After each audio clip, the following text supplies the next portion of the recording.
Chair, the meeting is being recorded and live streamed on YouTube.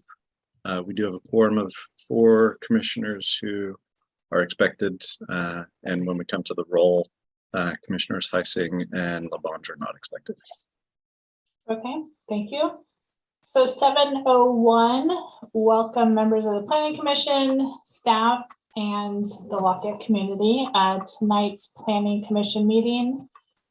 If you would like to participate in tonight's meeting, there's instructions on how to join or raise your hand during public comment period. Those are on page 1 of tonight's agenda. You can find that on lovelafayette.org. So we can start with a roll call. As noted, Commissioners Heising and Vice Chair LaBonge are excused tonight. Commissioner Farzan. Present. Hi, everyone. Hello. Commissioner Mason. Present. Commissioner Sturm.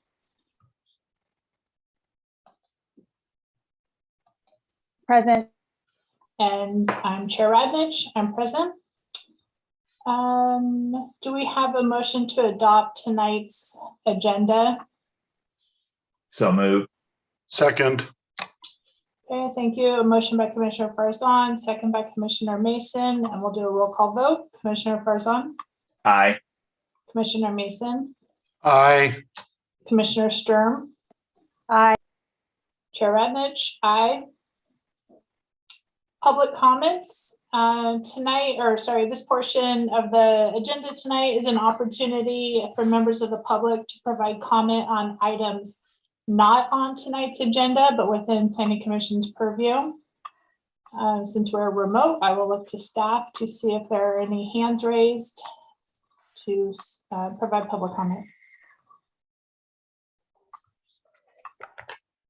Seeing no hands raised. Okay, thank you. Then we'll move to item 5, consent calendar.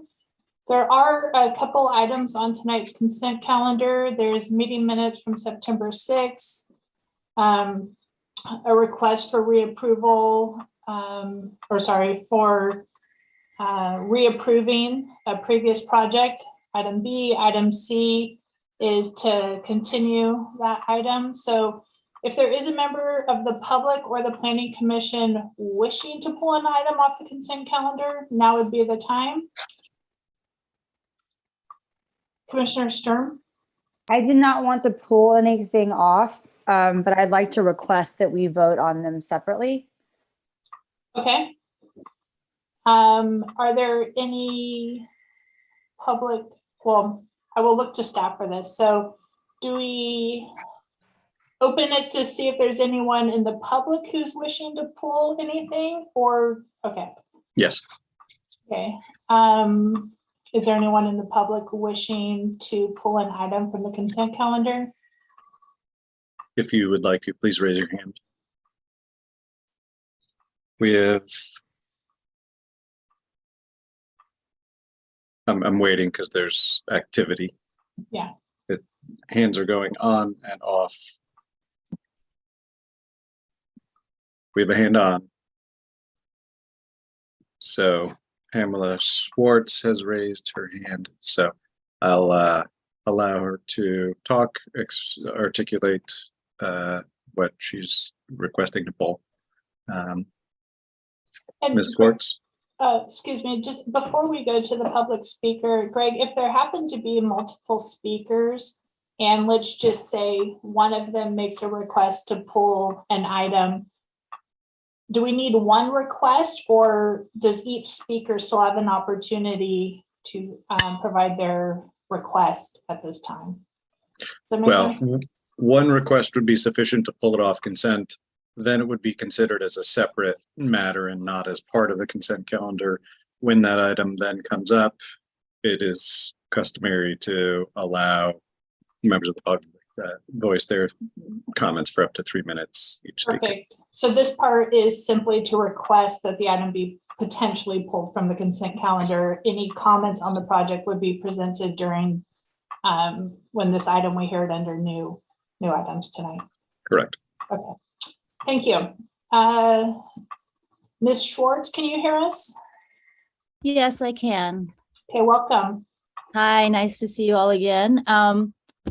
We wrote earlier to Renata Robles and Greg because many of our neighbors did not receive notification of this public hearing, and it's regarding the whole application. And Renata wrote back to me and told me that the people within 500 feet of the house over the proposed site were notified. But it's my recollection that since we've been before you so many times before, the uphill neighbors that were going to be adversely affected were supposed to be notified as well. And even though they're more than 500 feet, you know the history of this application. And so we would like to pull the item because they did not receive notification and they didn't have time to prepare anything to, they didn't even know the meeting was happening, let alone being able to prepare comments. Okay, thank you. Greg, are there any other hands raised at this time? No additional hands raised. Okay. Thank you, Ms. Schwartz.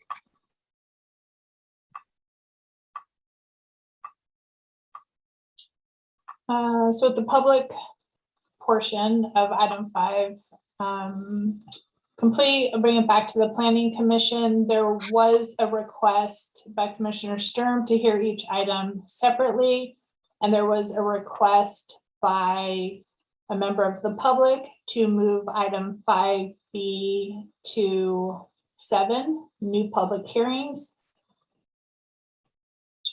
So Greg, do we need a motion for that? And then we would hear, or then we would vote individually on items 5A, B, and C, or do we just automatically go to 5A, 5B, and 5C? You can entertain motions on 5A and 5C, take a roll call vote. 5B, customary to pull it at the public's request, and then it would be calendared later on the agenda. If you believe it is a short item that just needs to be, if somebody wanted to pull the minutes, for instance, and just make a correction, you could consider it at this point in the meeting. Or what the city council does is here's the rest of the agenda, the business, and then comes to those items which are pulled from consent. Okay, thank you. Commissioner Sturm?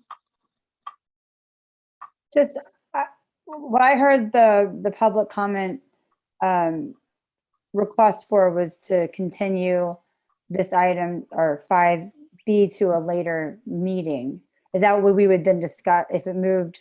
We took it out, put it off the consent calendar and moved it to new public hearings. And at that point, we would discuss whether to continue it to a later date. Correct. Okay, so with that, throwing it out there, if we have a motion to approve consent calendar items 5A and 5C as presented, and move item 5B to later on tonight under 7, which would be new public hearings. That is just a suggestion, but happy someone wanted to move that or make a different motion. So moved. Second.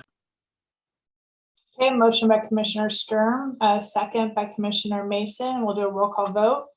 This is again for the consent calendar for tonight. Commissioner Farzan, was that a question?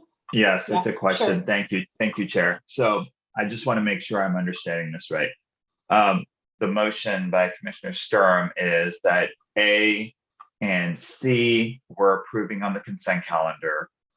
B is getting moved to later for tonight's meeting, but not to another meeting? Or are we starting off tonight and it potentially gets moved to another meeting? That's what I'm trying to figure out. Yeah, so my understanding is that item 5B would move to 7 on tonight's agenda, which is new public hearings. And when we hear it under item 7, it would become 7A, I assume. Then we would decide if we suggest a continuance. Thank you. Commissioner Sturm? I was just thinking out of consideration for the small number of folks well, Greg can tell us, but if we're only having a discussion on item 5B, if the discussion ends up being limited to whether to continue it or not, is that sort of the scale of a discussion that we could have quickly now so that those folks that are interested in that item aren't wading through all the other items to find out? Or I guess they can always circle back with staff, but it seems like usually we like to, and I think the other items are going to take some time, so. Understand the question.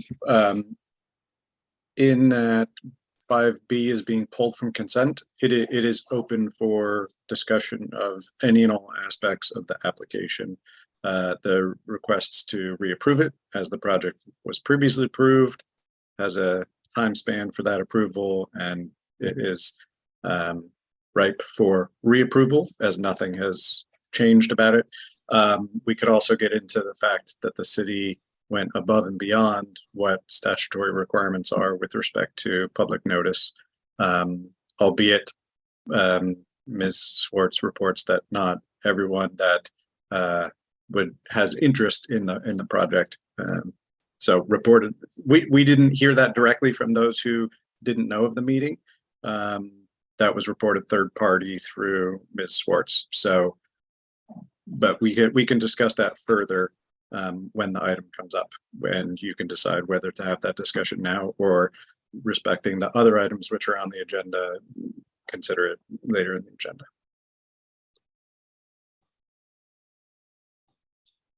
So we do have a motion and we do have a second, but we have not voted. We had a clarifying question and then another clarifying question. So I'll just take this opportunity to ask if anyone is proposing an amendment or a different motion to the motion that's already been presented. Otherwise, I'll take a vote. Commissioner Mason.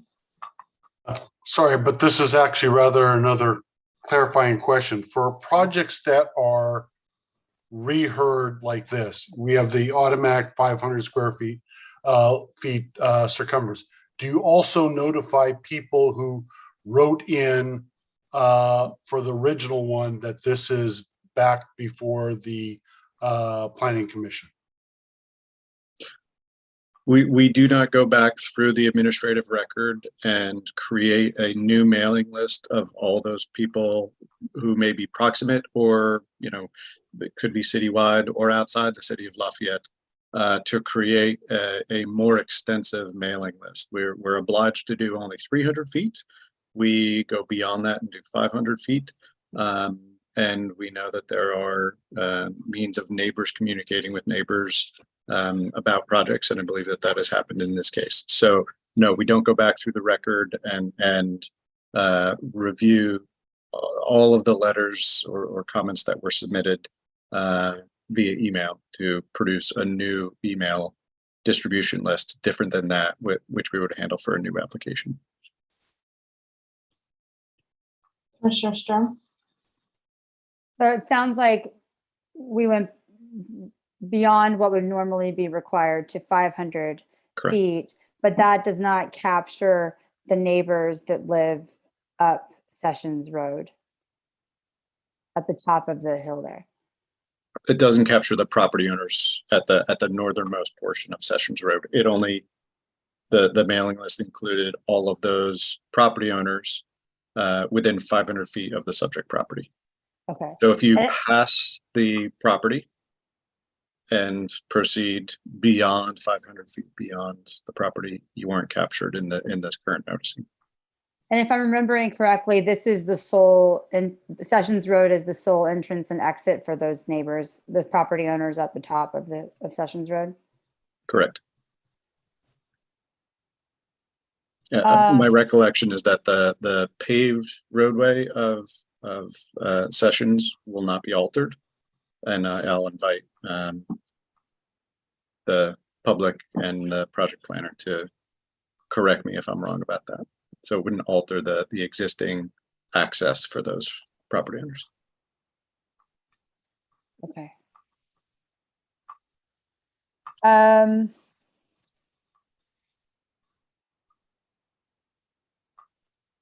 So I think the question in front of us is we have a motion, we have a second. The motion is to approve items 5A and 5C on the consent calendar and move item 5B pulled off of the consent calendar and move it to item 7 tonight, which is new public hearings. So it sounds, that is the motion that is on the table. I have heard that it maybe is a thought to discuss now if we would be continuing the item or not, so as to save the public, you know, I'll just say time for lack of better phrasing. But our motion is right now currently to approve 5A and 5C and move 5B to new public hearings. Are we ready to vote? Since I'm not, oh, sorry, Commissioner, you're getting ready because you're first. Okay. I am going to just go ahead and take a vote since I haven't heard otherwise. Commissioner Farson, Aye. Commissioner Mason, Aye. Commissioner Sturm, Aye. and Chair Radnich, aye. So items 5A and 5C are approved on the, or not approved on the consent calendar. They're, I guess, approved consent calendar. Item 5B, we will hear later tonight. So we can move along to item 6, continued public hearings. So item 6A, L04-21, Lyman, LR5 zoning. The request tonight is for land use to allow the conditional use of the the community building, 2 Hillside Development 3 design review permit. So tonight, just as a reminder, we're being asked to review the project, conduct the public hearing. If everything we feel is adequate, adopt resolution, finding the project exempt from CEQA and approving the project subject to conditions. So welcome, Nancy, for staff presentation.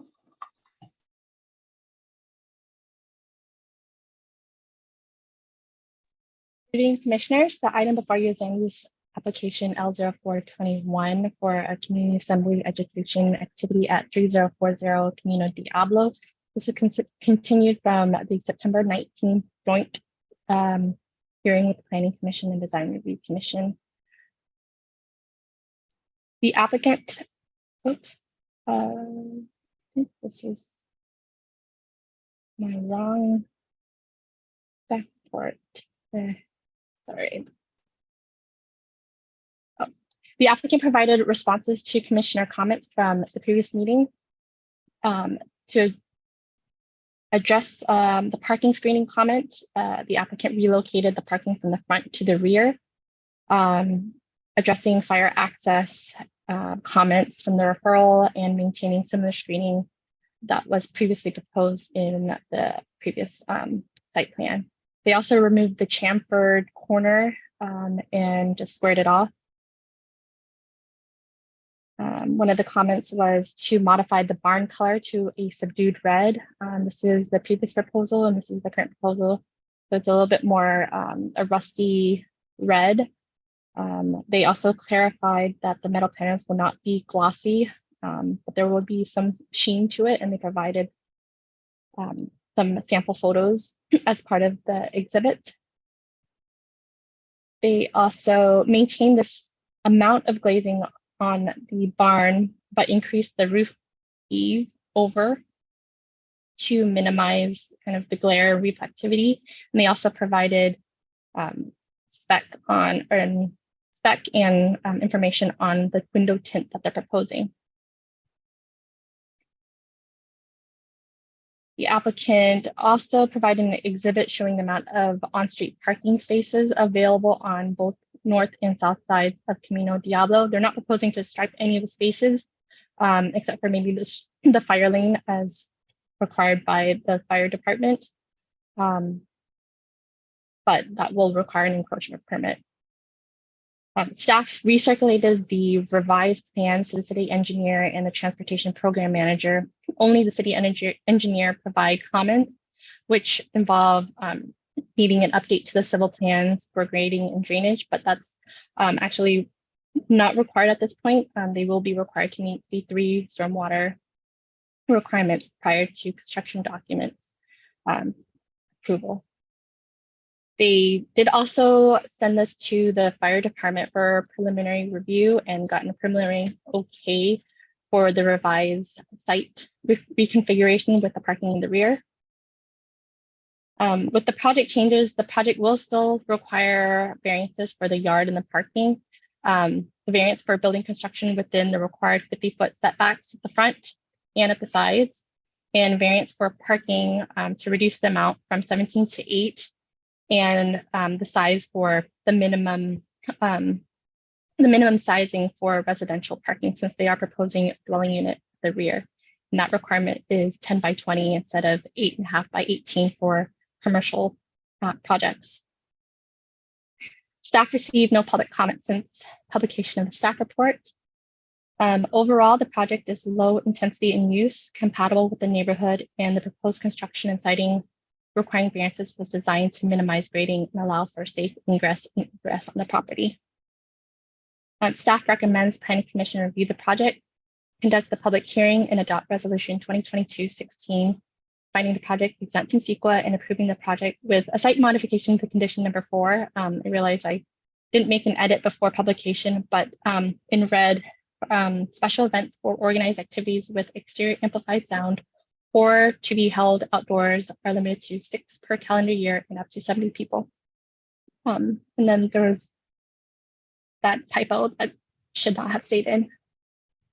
This concludes my presentation, and I'm available for questions.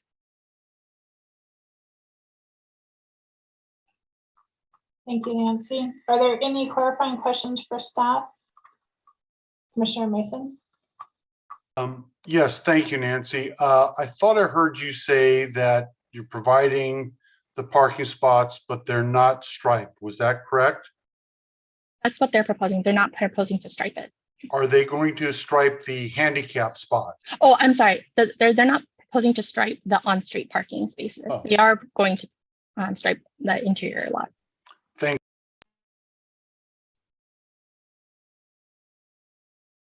Thank you. Any other questions for staff before public comment? Or sorry, before the applicant's presentation?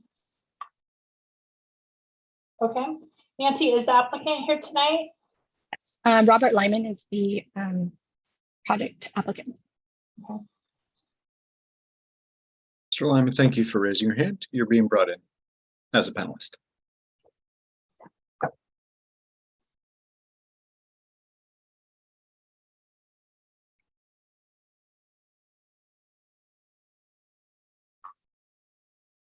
Mr. Lyman, you appear to be a panelist at this point. Feel free, you're now unmuted. Okay, great. Thank you very much. Thank you, Nancy, for working with us further to address the comments we received at the last hearing. I think you summarized in general the changes that we made.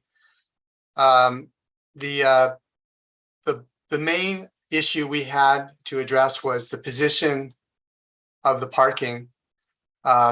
And as the plan shows, we had to move it to the rear in order to provide fire department access to the proposed dwelling unit. But that also provided an opportunity to create a drop-off lane at the front. So that was really, I thought, a helpful change. The safety of scouts being dropped off sometimes when it's not daylight was a concern raised by several people at the last hearing. So what this allows parents to drive on site, drop off their kids, and exit either heading east or west on Camino Diablo. And that was something that we couldn't provide with the previous design. So I thought that was a nice improvement. In addition, we're showing the van accessible parking stall that wasn't striped on the last submittal, and providing a total of 8 on-site parking stalls, which we think in conjunction or with the numerous on-street parking stalls, we can handle any event that we have on-site. And as we've mentioned, most scouts are dropped off carpooling with parents. So the on-site parking demand is quite low. It's mainly adult leaders who are driving themselves to the facility. Nancy mentioned color. We're happy to work with the commission to establish a color that is acceptable. We've muted the color. We still like the deep red kind of rust tones. We think it ties in well with the scouting organization. We like having a glass presentation to the street, just so what goes on inside is transparent as much as possible to the public. We like activity that goes on inside the facility to be visible by those passing by. Let's see. I think those were the basic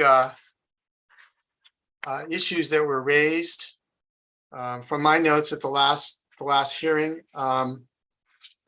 We hope you find these changes acceptable and hope you find them an improvement over the previous submittal, and hoping you can, with the conditions of approval proposed, approve this project to move forward.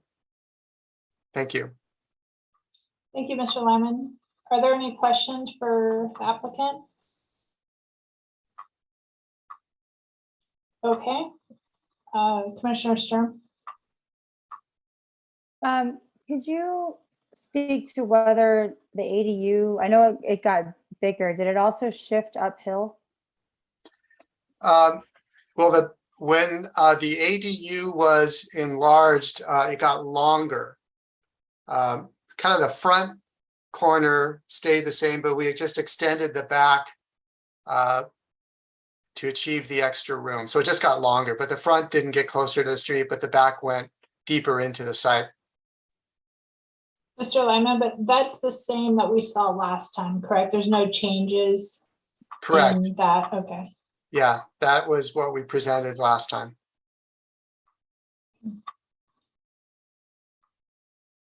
Any other questions for the applicant? Okay, Mr. Lyman, so at this point, we'll open it up for public comment, and then after you'll have 5 minutes for a rebuttal or to clarify any items brought up during public comment. Thank you very much. Thank you.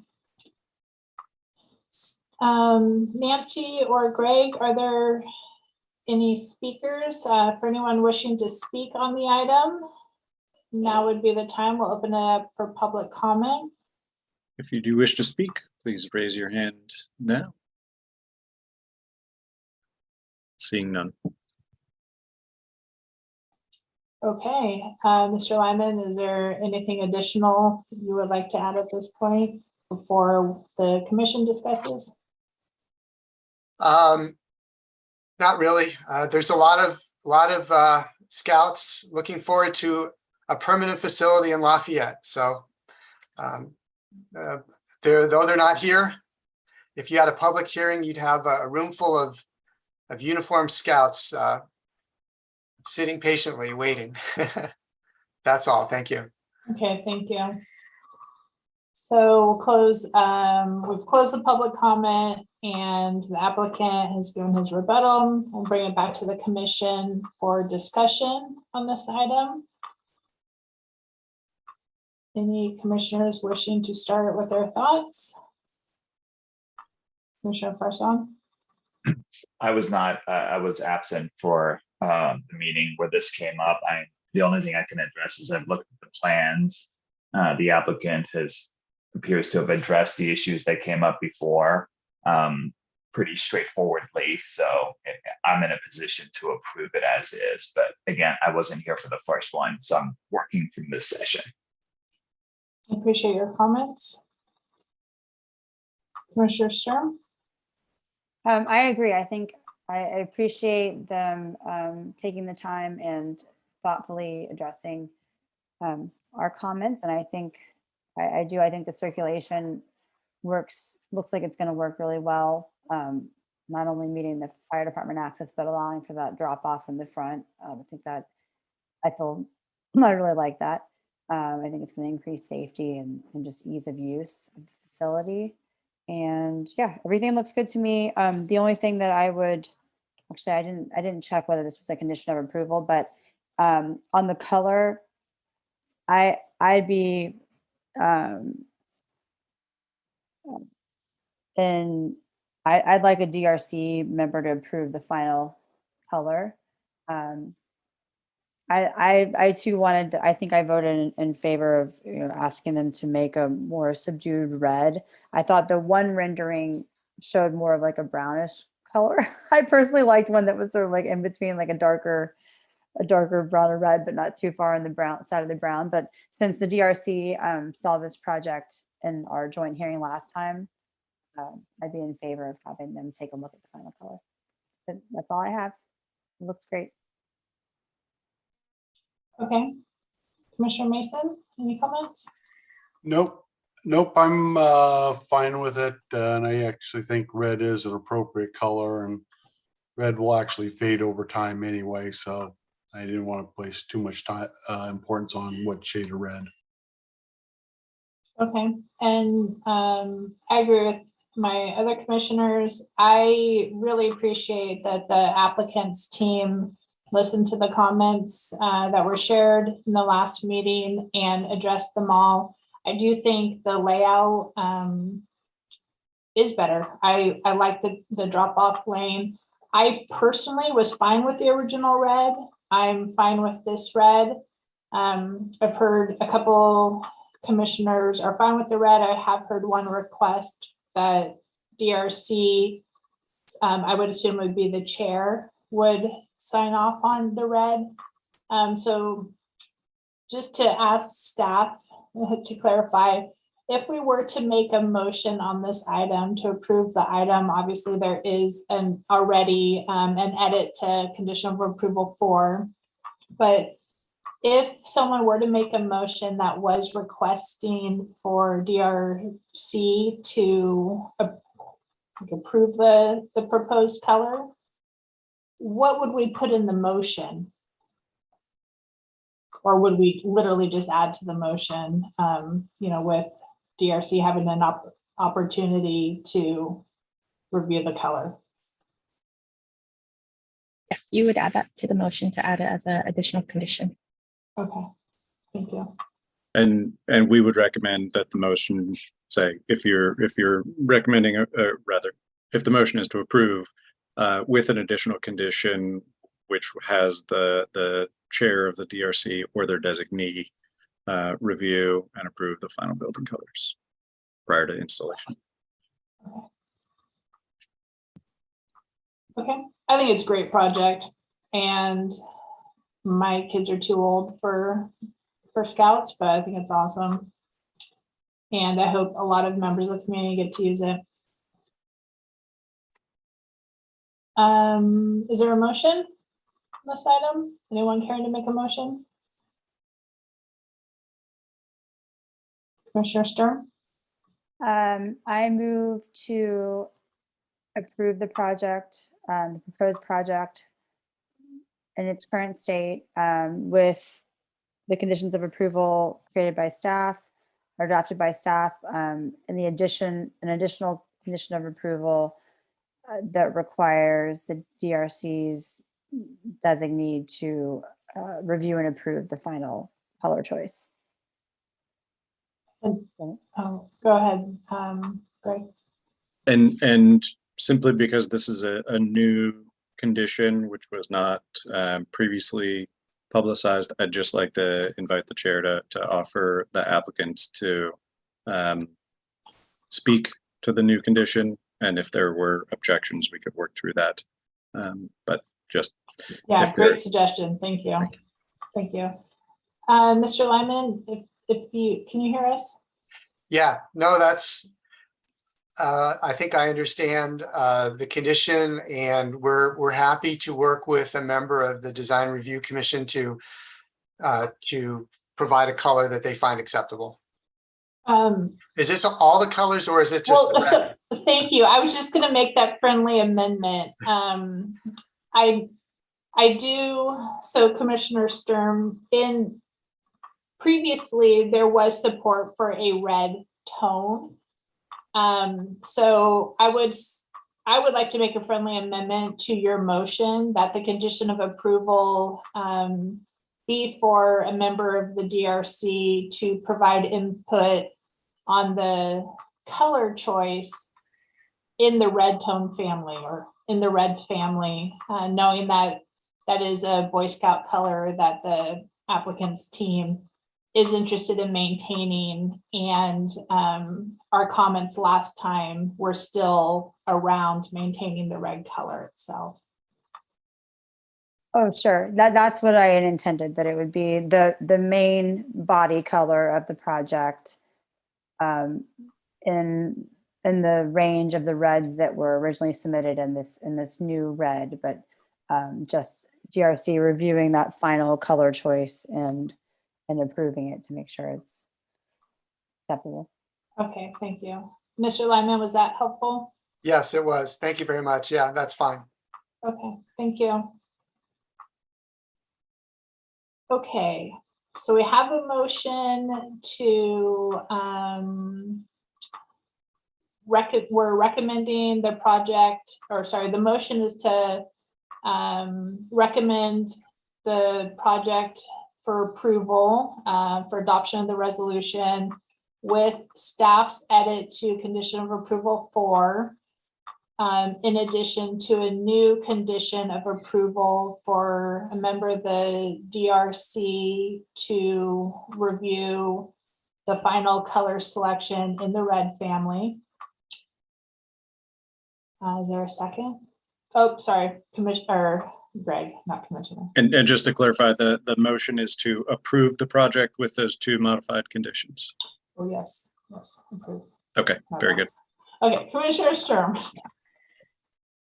I just want to add one comment. The reason I'm asking for this is not that I don't have faith in the applicant's team to pick a good color. It's because I actually too liked the red color that they originally proposed and felt like it was like in the range of a warmer, subdued red color. And then we asked them, we were using the words rust and like a more subdued brownish red. And that one image seemed like they went, for me, a little too far to the brown, and maybe even for their own liking because they wanted red. So I just wanted to make sure that we didn't sort of like push them forward thinking that they need to go too brown in a way that they didn't like it. So I thought just to have them do like a check back with the DRC to see if they can get a color that they really feel good about and the DRC likes. So just wanted to clarify. Yeah, great. That sounds fine. Thank you. Perfect. Okay. I've heard a motion. Yes, Greg? I don't recall if we got a second is what Yeah. I was going to say. Yeah. Second. Okay. Thank you. A motion by Commissioner Sturm, a second by Commissioner Mason. We'll move to a roll call vote. Commissioner Farsan, Aye. Commissioner Mason, Aye. Commissioner Sturm, Hi. and Chair Radnich. I'm an aye, so the item passes. Congratulations, Boy Scouts. Woohoo! Thank you very much. Thank you. Okay, flip back to our agenda. Continue public hearings, item 6B. Item ZT02-22, City of Lafayette. This is a city-initiated addendum to the downtown specific plan final environmental impact report. So tonight, we're asked to review the draft addendum, conduct public hearing, provide any revisions, And if it looks good, adopt a resolution recommending to city council for approval and adoption of the addendum. And Stephen here tonight? Looks like Steve he's Getz coming in. is being brought in as a panelist. Thank you. Welcome, Mr. Getz. Please feel free to unmute, turn on your video if you'd like, and you should have screen sharing privileges. Okay, We can see you. Can you hear us? I can. Thank you, Madam Chair. Pleasure to be with you tonight. My name is Stephen Getz. I'm a project planner for the next 4 agenda items that are on your agenda.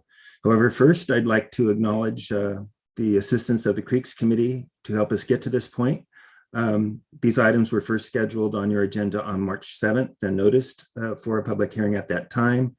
The committee wanted to take some additional time to review some of the changes that were being proposed, and they have completed that, and so we're ready to have it considered by the commission.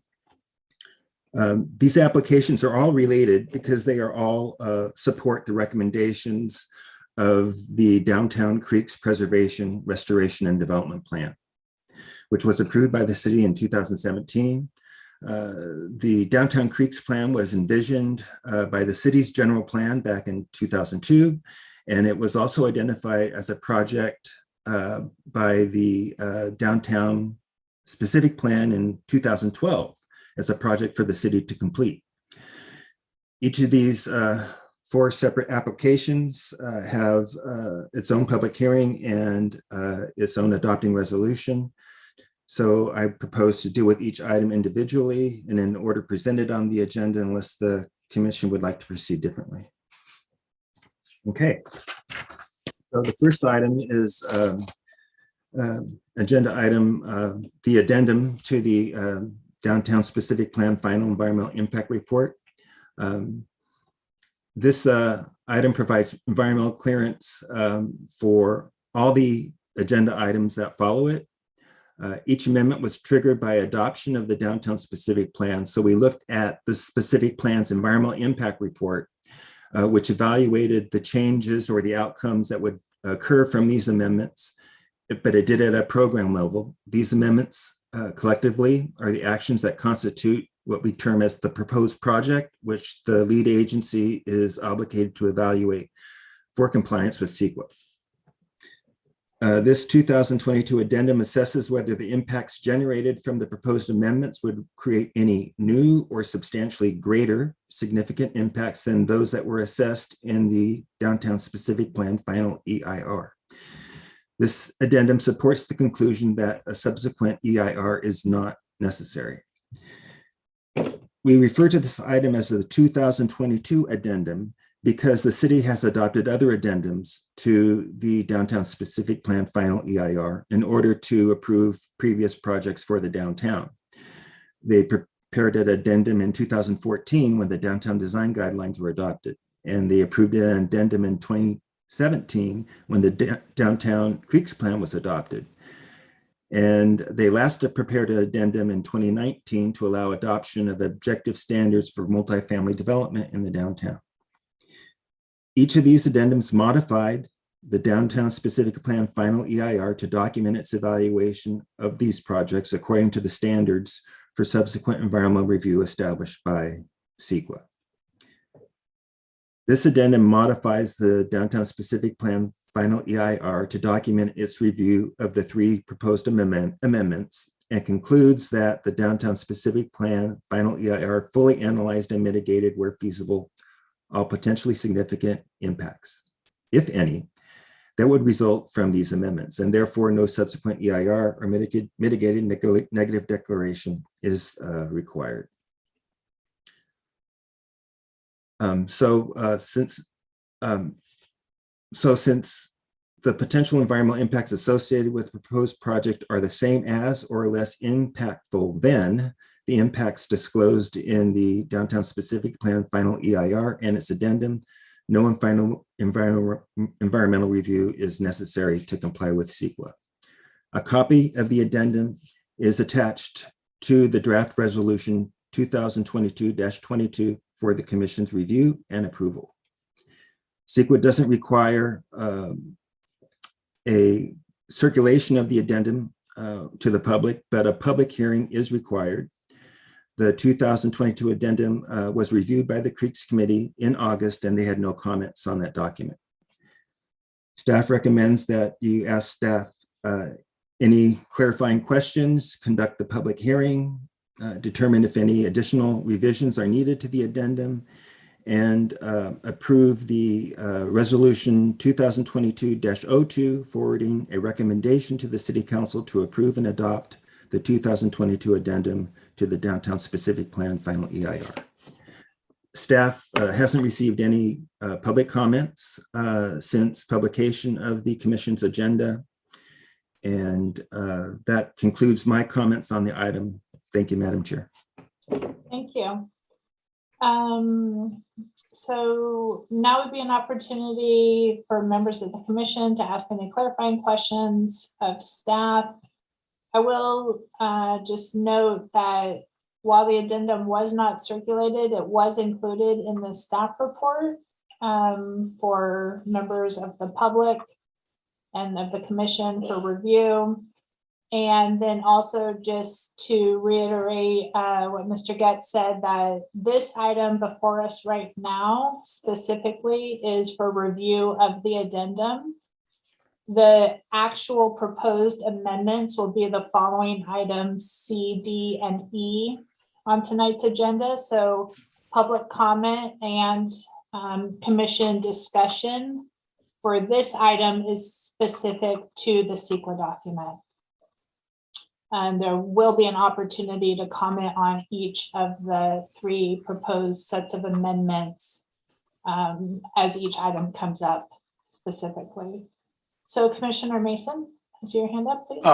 Thank you, Mr. Getz. Not sure where my questions fall in the various forms, so I was just going to toss it out and let you address it at the appropriate time, if that was acceptable to you. Sure. Okay. Well, sorry, Commissioner Mason, can we focus on CEQA questions right now? And then as we move, the only reason I want to keep it broken up by item is so that members of the public remember what our questions were as well as we move to the items in case they aren't logged on right now. I am fine with that, except that I don't know whether where it falls, CEQA, non-CEQA. Oh, I understand. Okay, I thought you meant under which of the items. Yes, please ask, and if we need to repeat it later, thank you. Okay, go ahead. First question has to do with the amendment 618, Article 5, where you're removing the implied exception for temporary structures and just stating structures. I looked, and I'm sure there's something there, but could we provide a cross-reference to how you define structures? Because the obvious question comes up, permitted structures versus non-permitted structures, or other things which are not structures, which might also run afoul of the intent of the amendment.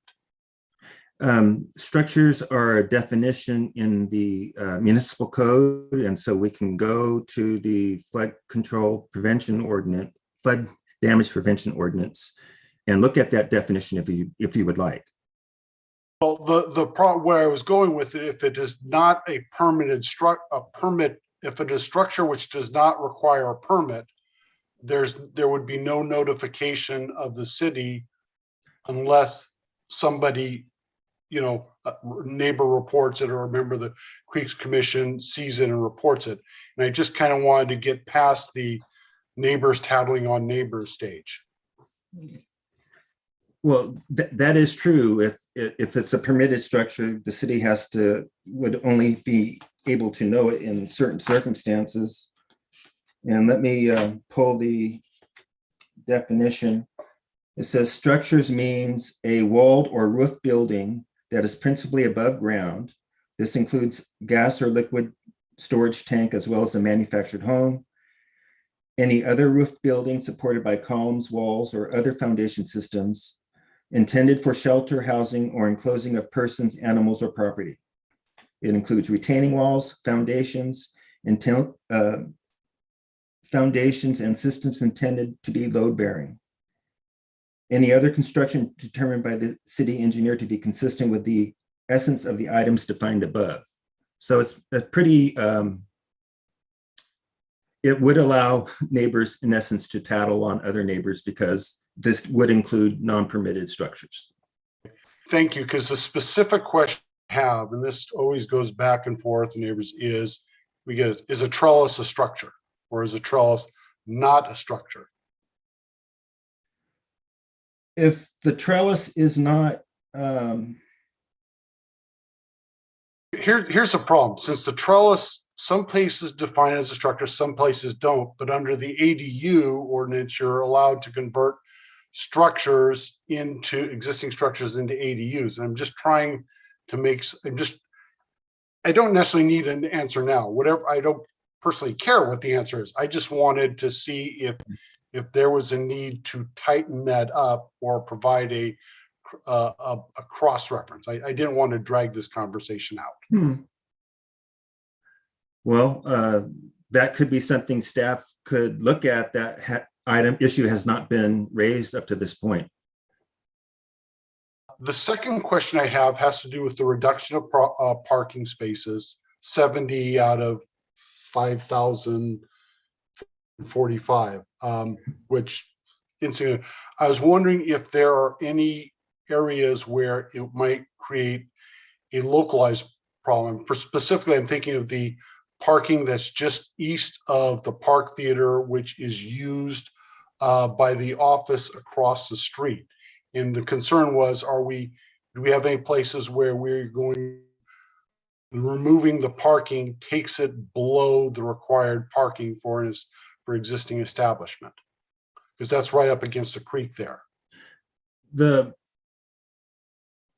This issue was evaluated in the 2017 addendum, and there were some mitigations associated with it. But as I recall, the parking that potentially could be removed was on-street parking spaces that would be converted to parklets, that kind of thing. There was private parking on Moraga Road that was owned by Fiesta Square. That parking was not needed by Fiesta Square. They use it for their tenants, but it's not parking that's required. Thank you very much, sir. Sure. Thank you, Commissioner Mason. Any other questions for staff? Okay, thank you. So at this time, we'll please open the item to public comment. Look to Greg, to see if there's any hands raised for this item. If you would like to make a public comment, please go ahead and raise your hand now. I see the timer has already started. Thank you to my colleague for testing that. We just want to make sure it was, I was having issues. So David Clark has raised his hand and will be brought in as a panelist to make his comment.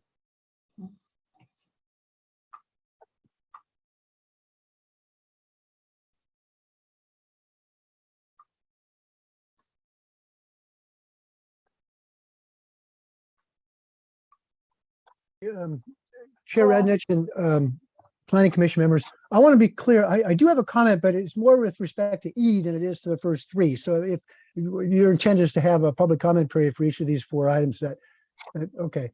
Well, in that case, I can say one thing, that when Mr. Getz said that this item was brought to the Creeks Committee and the Creeks Committee had no comment, that's true. It just wasn't exactly in the wheelhouse of the purview of the Creeks Committee, other than sort of by jurisdiction. But so the fact that there was no comment, you don't read an inference either positive or negative into that. It's just the Creeks Committee did not have a comment with respect to this particular item. So I'm gonna stop with that. Thanks. Thank you. Any other speakers?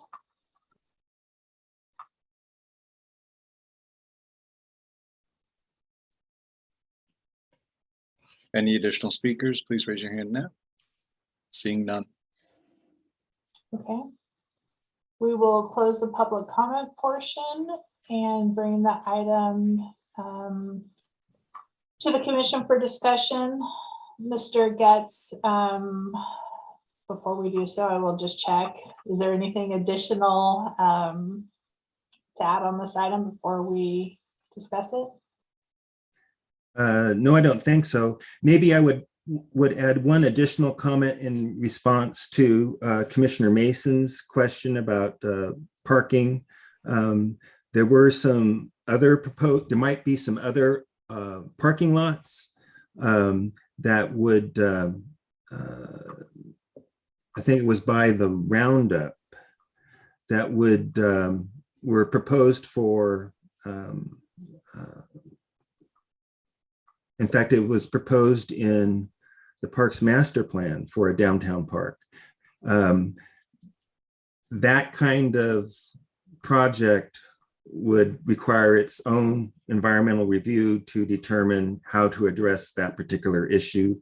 And the 2017 addendum had some mitigation measures in it that would be available to that project in the future if they chose to use it. Thank you for clarifying. Okay, I'll bring it to the commission for discussion. So again, this is item 6B. We're being asked to review the project and if warranted, adopt the resolution forwarding a recommendation to the city council to approve and adopt the 2022 addendum to the downtown specific plan EIR. Any thoughts?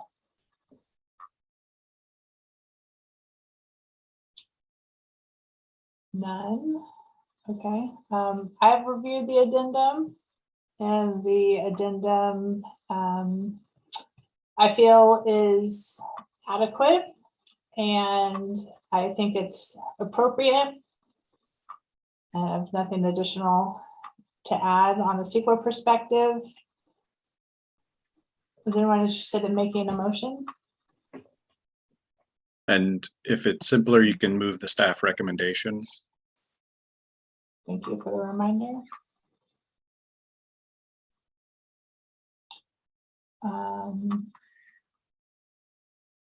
I'm happy to make the motion, and I can either do it officially or move the staff's recommendation. I feel that it's the same for me.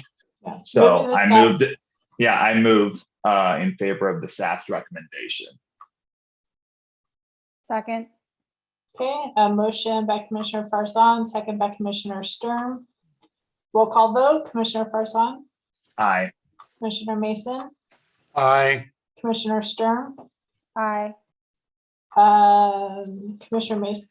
Okay, your hand's down. Okay, 3 ayes and Chair Radnich, I'm an aye. So the item passes. Thank you, Mr. Getz. Back to the agenda, item 6C. Again, City of Lafayette and Mr. Getz. This is a city-initiated amendment to the downtown design guidelines for creeks and landscape bicycle parking in the Plaza District, contingent on approval and adoption of the addendum to the EIR. I'll turn it over to staff. Mr. Getz, please. Thank you, Madam Chair.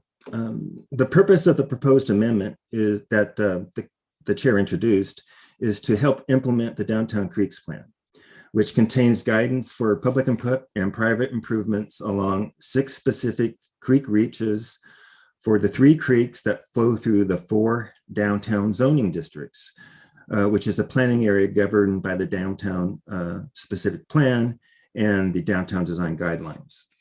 You have table 1 in the staff report, sort of tries to describe the geography of the Downtown Creeks Plan. I have a map that also might help you understand it.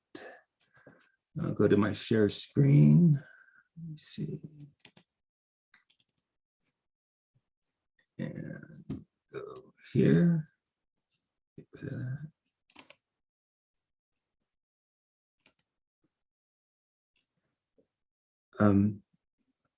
And we only have the top. Oh, that's unfortunate. Let's see if I have another copy of it.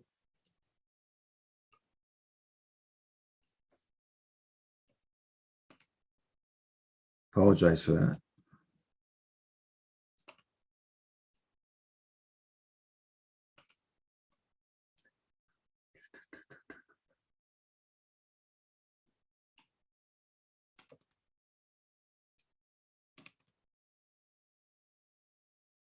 There, okay. The top is from the Downtown Creeks Plan, and it describes the 6 reaches that were addressed by the Downtown Creeks Plan. You have the West Reach, which is the stretch of Lafayette Creek that is opposite the Veterans Memorial facility. You have the North segment, which is, or reach is the term that the Downtown Creeks Plan uses, which is the section of Happy Valley Creek that goes from Mount Diablo Boulevard to Lafayette Circle. Also, we have the south stretch of the Downtown Creek, which is the stretch of Lafayette Creek that is generally south of Lafayette Square. The North and South Creeks are in the downtown retail district of the Downtown Specific Plan. The West Reach is in the West End district of the Downtown Specific Plan. The yellow area is the Plaza District of the Downtown Specific Plan, and that includes the East 1 reach of the Lafayette Creek. This is the Lafayette Creek Flood Control Channel. And it also includes East Reach 2, which is a continuation of the Lafayette Creek after it exits the flood control channel, the improved section. And then the East 3 is the stretch of Lafayette Creek that flows into Las Trampas Creek, and that is located in the East End downtown district from the Downtown Specific Plan. So with that as orientation, we have the staff report that includes a description of the proposed amendments to the downtown design guidelines with revisions to the guidelines shown using markups. On December 15th of last year, the Design Review Commission held a joint meeting with the Downtown Creeks Committee, and they unanimously recommended that the commission approve the amendments to the downtown design guidelines with 2 minor changes, and these changes are described in the staff report using shaded text on pages 3 and 4 of the staff report. The staff report includes an evaluation of the consistency of the amendment with the general plan and with the downtown specific plan. The staff report also includes a draft resolution for approving this amendment.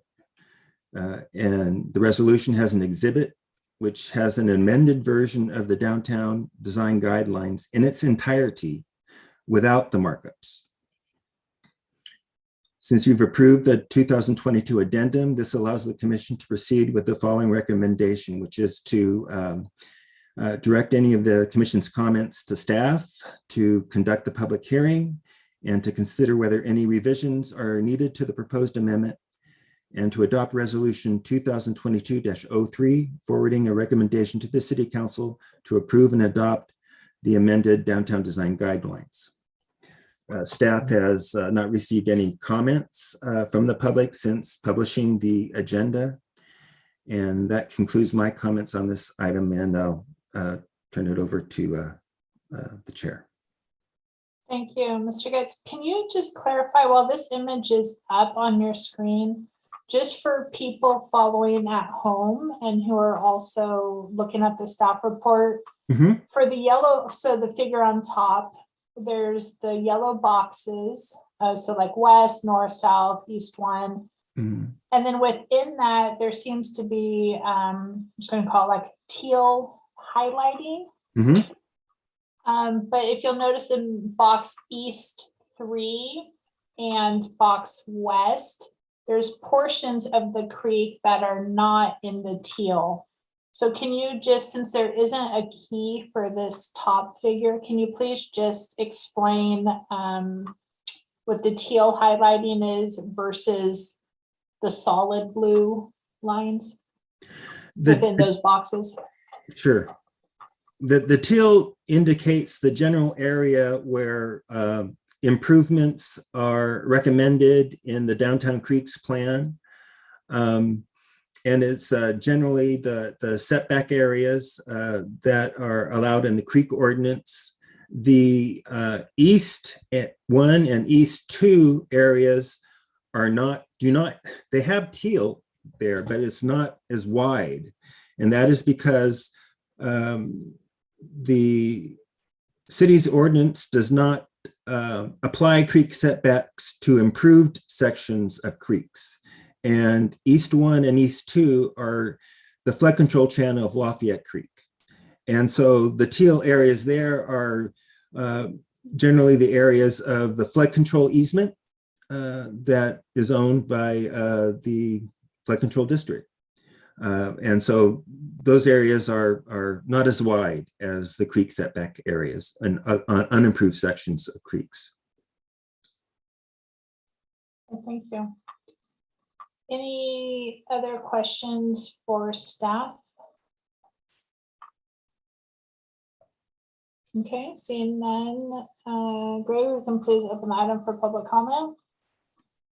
And maybe just during the public comment portion, Mr. Getz, if you wouldn't mind closing your screen share just so we can see. Yeah, I'm And trying then- to do that. And then if we need to reopen it in response to any public comments, great, thank you. Greg? If you would like to make a public comment, please go ahead and raise your hand now. It looks like David Clark is still a panelist, but you also should have the raise hand function if you desire to speak on this item. I know you noted that you'll talk on a later item, so. No one panelist or attendee has raised their hand. Okay, thank you. We'll close public comment on item 6C. Mr. Getz, anything additional before our discussion? No. Okay, thank you. I'll bring it to the commission for discussion. Any initial thoughts on this item? Or a motion on this item?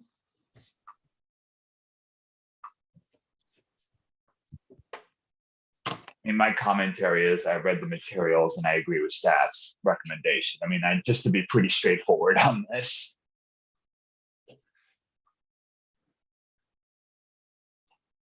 And I'm happy to make a motion and when folks are ready.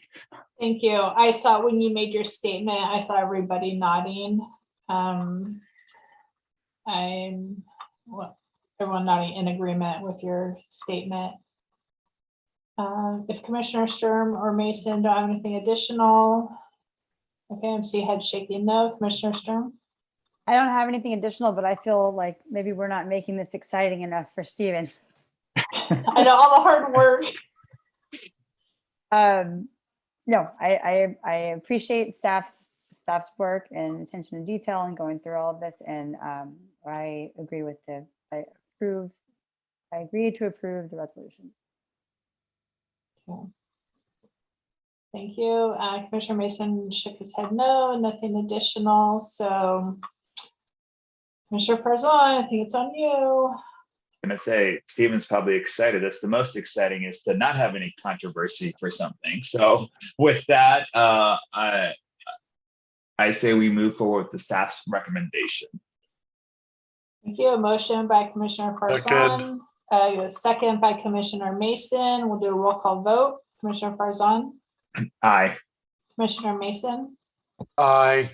Commissioner Sturm, Aye. and Chair Radnich. I'm an aye. Item passes. Thank you.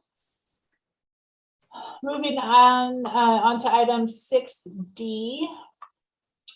This is also city initiated amendments. This is to the objective standards for new multifamily and multifamily mixed use development in the downtown for creeks and landscaping, contingent on the approval of the addendum, which we did earlier tonight. So tonight we're reviewing the draft amendment, conducting the public hearing, which we're doing now. So this opportunity to provide any revisions, and then the motion would be, if applicable, to adopt the resolution recommending the city council approve and adopt the amendment. So Mr. Getz, welcome for a third time. Or fourth time, whatever the number is, third or fourth. Third. These objective standards were first adopted by the city in 2019 in response to state laws which exempted certain housing projects from discretionary review procedures. So the objective standards provided some objective standards to supplement our downtown design guidelines in cases where the downtown design guidelines could not be applied to housing projects. The city at that time adopted objective standards for outdoor space, for creeks and landscaping, for parking and circulation, for height and scale, and building design. Again, this all applied to certain types of multifamily projects in the downtown area only. This application by the city is proposing to amend the objective standards to implement the recommendations of the Downtown Creeks Plan that require new fencing along the Lafayette Creek flood control channel and new creekside landscaping for any parcel that borders a downtown creek. The existing objective standards do not have standards for those two items. On December 15th of last year, the Design Review Commission held a joint meeting with the Creeks Committee to review the proposed amendment, and they unanimously recommended that the commission approve the amendment. The staff report before you includes a description of the proposed amendment with revisions to the text of the objective standards using shown with markups. It includes an evaluation of the consistency of the amendment with the general plan and with the downtown specific plan. It includes attachment A, which is a copy of the amended objective standards in its entirety with markups. It includes attachment B, which is a draft resolution for approving this amendment. And this resolution includes an exhibit that has the amended objective standards in its entirety without markups. Your approval of the 2022 addendum allows the commission to proceed with approving this item. We're recommending that the commission direct any comments they have on the amendment to staff, that you conduct the public hearing, that you consider any potential changes to the proposed amendment, and that you adopt resolution 2022-04, forwarding a recommendation to the city council to approve and adopt the amended objective standards. Staff has received no written comments from the public since publication of the commission's agenda. That concludes my comments, and thank you, Madam Chair. Thank you.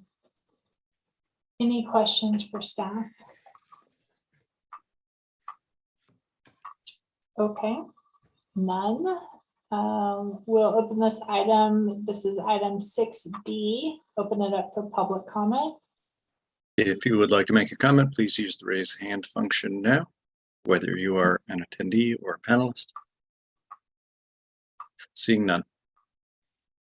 Okay, Mr. Getz, anything additional before planning commission's discussion? Nothing, Madam Chair. Okay, thank you. Commissioners? Commissioner Parson? I'll say the same as before. I sound like a broken record. Again, great work on the part of the staff here. This is pretty straightforward, pretty directed, and not anything, huge changes. And anybody in the city of Lafayette can see the minimal changes here in red lines too, which I appreciate. It makes it a lot easier to review at times. So with that, I'm ready to move forward with the staff recommendation, speaking for myself. I will also echo Commissioner Farzan. Just because there is little comment from Planning Commission doesn't mean that this wasn't a huge lift. And even minimal edits took hours and hours and hours. So to Mr. Getz and to all of staff who was involved, and to the Creeks Committee who has reviewed items associated with this, I will just say thank you. And it was a huge effort. So thank you for the attention to detail. I don't see any other commissioners wishing to make comments at this time. So Commissioner Farzan, please feel free if you're ready to make a motion. I'll make it pretty, you probably heard it last time. I move to move forward with the staff's recommendation. Second, Okay, thank you. Motion by Commissioner Farzan, second by Commissioner Sturm. We'll do a roll call vote. Commissioner Farzan, Aye. Commissioner Mason, Aye. Commissioner Sturm, aye.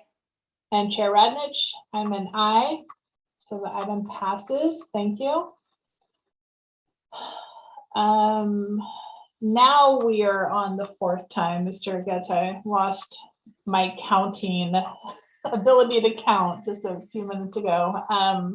Moving to item 6D on tonight's agenda, City of Lafayette, ZT01-22, city-initiated citywide zoning text amendment to amend Chapter 6-18, the Lafayette Municipal Code, updating the flood damage prevention ordinance contingent on approval of the CEQA document, which happened earlier tonight. So just like the other items, we're being asked to review the draft amendment, conduct our public hearing, provide any revisions, and if adequate or appropriate, adopt the resolution recommending the city council approve and adopt the amendment. So Mr. Getz, I will turn it over to you again. Thank you, Madam Chair. This city-initiated amendment to the flood damage prevention ordinance is recommended by the Downtown Creeks Plan because they wanted to allow exceptions to the setback provisions in the ordinance when applications in the downtown provided opportunities for certain creek enhancements consistent with the Downtown Creeks Plan within these creek setback areas. These potential enhancements include public access paths, platforms, or other improvements to allow view sheds into the creek corridor, and stormwater management features or revegetation that can improve the natural functions of the creek. Amendments are proposed to the flood damage prevention ordinance to achieve these goals and to improve consistency between the ordinance and other plans, regulations, and guidelines that promote the protection of natural resources along creeks and that were implemented after the flood damage prevention ordinance was adopted in the year 2000.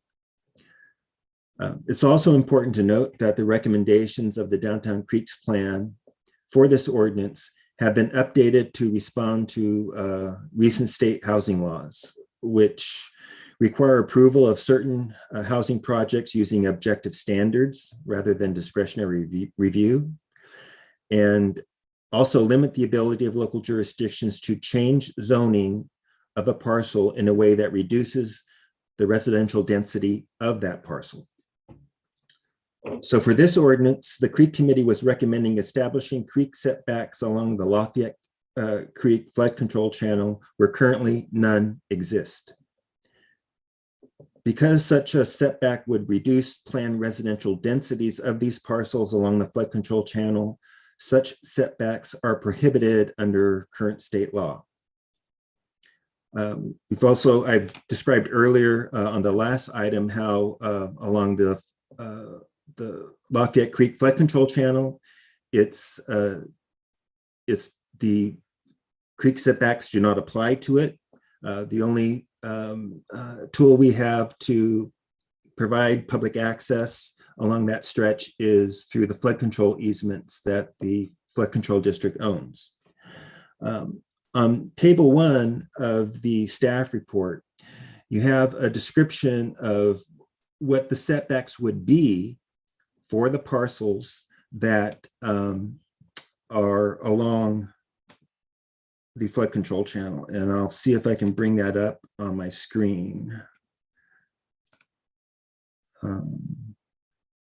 Thank you.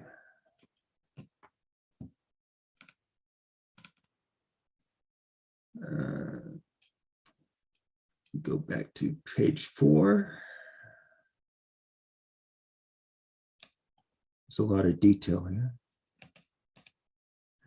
And you can see in this table on the various sections of the flood control channel from west to east, you have setbacks, estimated setbacks ranging from 48 feet to 36 feet. The flood control district, flood control easement, generally it varies anywhere from about 14 feet to 8 feet. So that gives you an idea of the what the trade-offs are when you apply the setbacks. I want to go to the changes proposed by the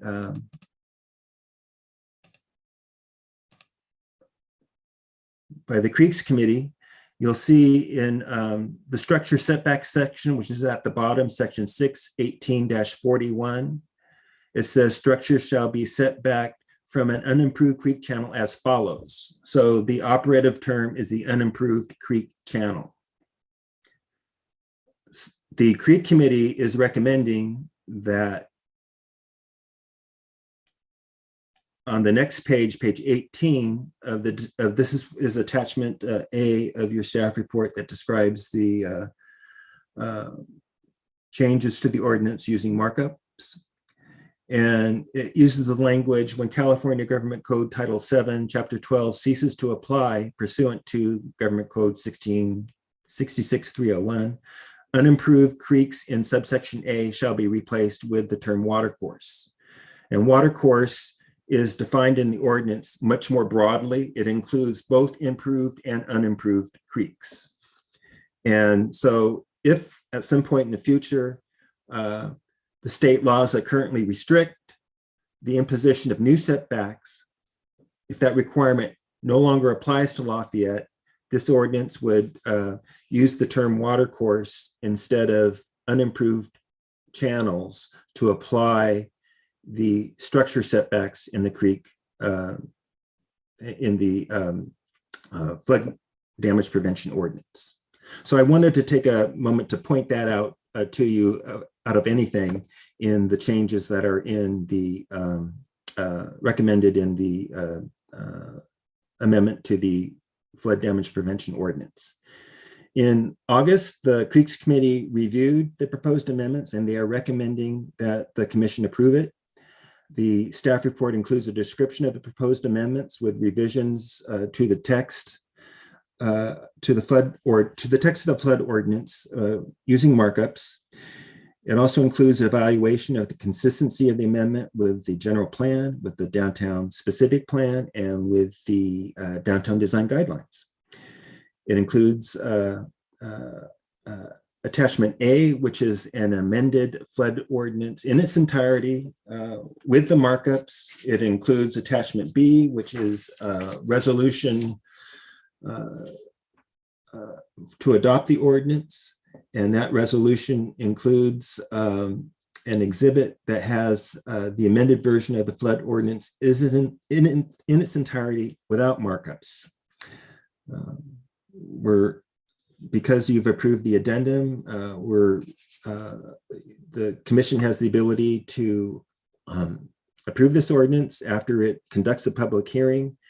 And you should note that staff has not received any public comments in writing since publication of the commission's agenda. That completes my comments on this item, Madam Chair. Thank you. Thank you, Mr. Getz. I do have a question on what's up on the screen right now, but I'll first look to my other commissioners to see if there's any clarifying questions for staff at this time before public comment. Okay, I'll ask my question. Just, this has come up on other items in the past. So on your screen right now, for those following at home, excuse me, this is attachment A. This is item D, so it's on page 18 of 22. The new proposed item D, and Mr. Getz, so this says right here, you're talking about the unimproved creek shall be replaced with water course Mhm. if needed. By writing it this way, does that mean, or is that is the intent that automatically the word unimproved creek would be replaced by water course, or would this need to come back the way it's worded? Would it need to come back to planning commission for that amendment or for that text change to be made? It would not need to come back because once circumstances change, staff would look at the ordinance to see if how state laws affect the city's ordinances, and they would see that, well, now we would interpret this ordinance differently.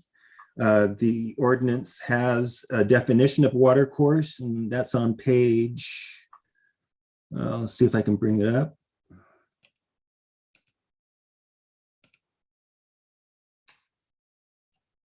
Water course, this is page 9 of 22 in attachment A of the staff report. Water course means a lake, river, creek, stream, wash, arroyo, channel, or other topographic feature on or over which waters flow at least periodically.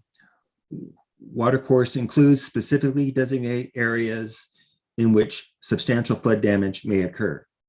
This is not a new definition. This definition was in the unamended ordinance, but the only change that we're making to this existing definition is removing some terminology that is not helpful. Okay, thank you for clarifying. I just wanted to make sure that it would not need to come back. Okay, it doesn't look like there are any other questions for staff, so we will bring this item to public comments. I do know Mr. Clark has his hand raised, and if there's any other members of the public wishing to speak, that'll be your time to queue up. To Greg. Turn it over to you, please.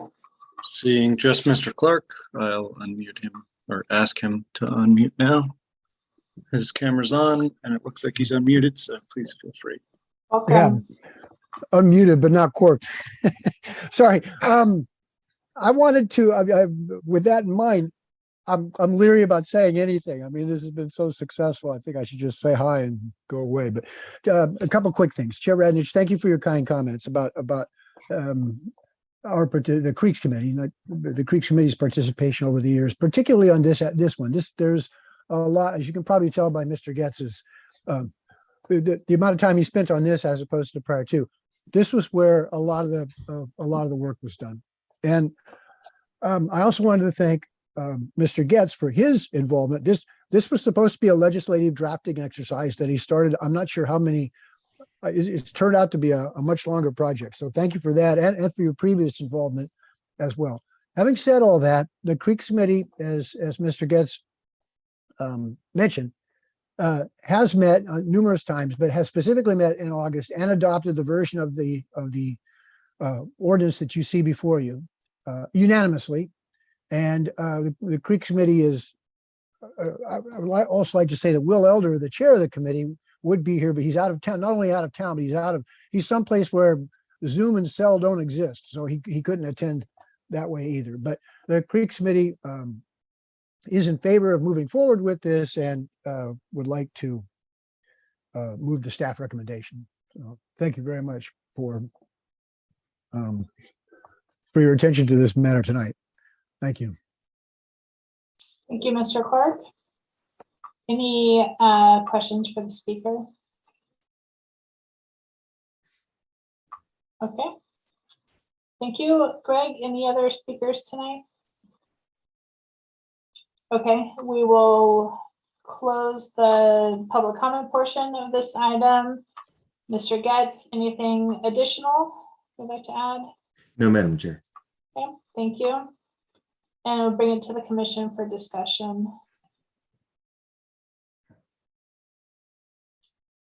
Anybody? Commissioner Sturm? I have no comments other than to move staff's recommendation. Okay. If people are ready for that. Yeah, I'll just echo all of our comments from before. Great attention to detail. Clearly, this was a huge effort, so it is very much appreciated for all the hard work that's been put in. I also am able to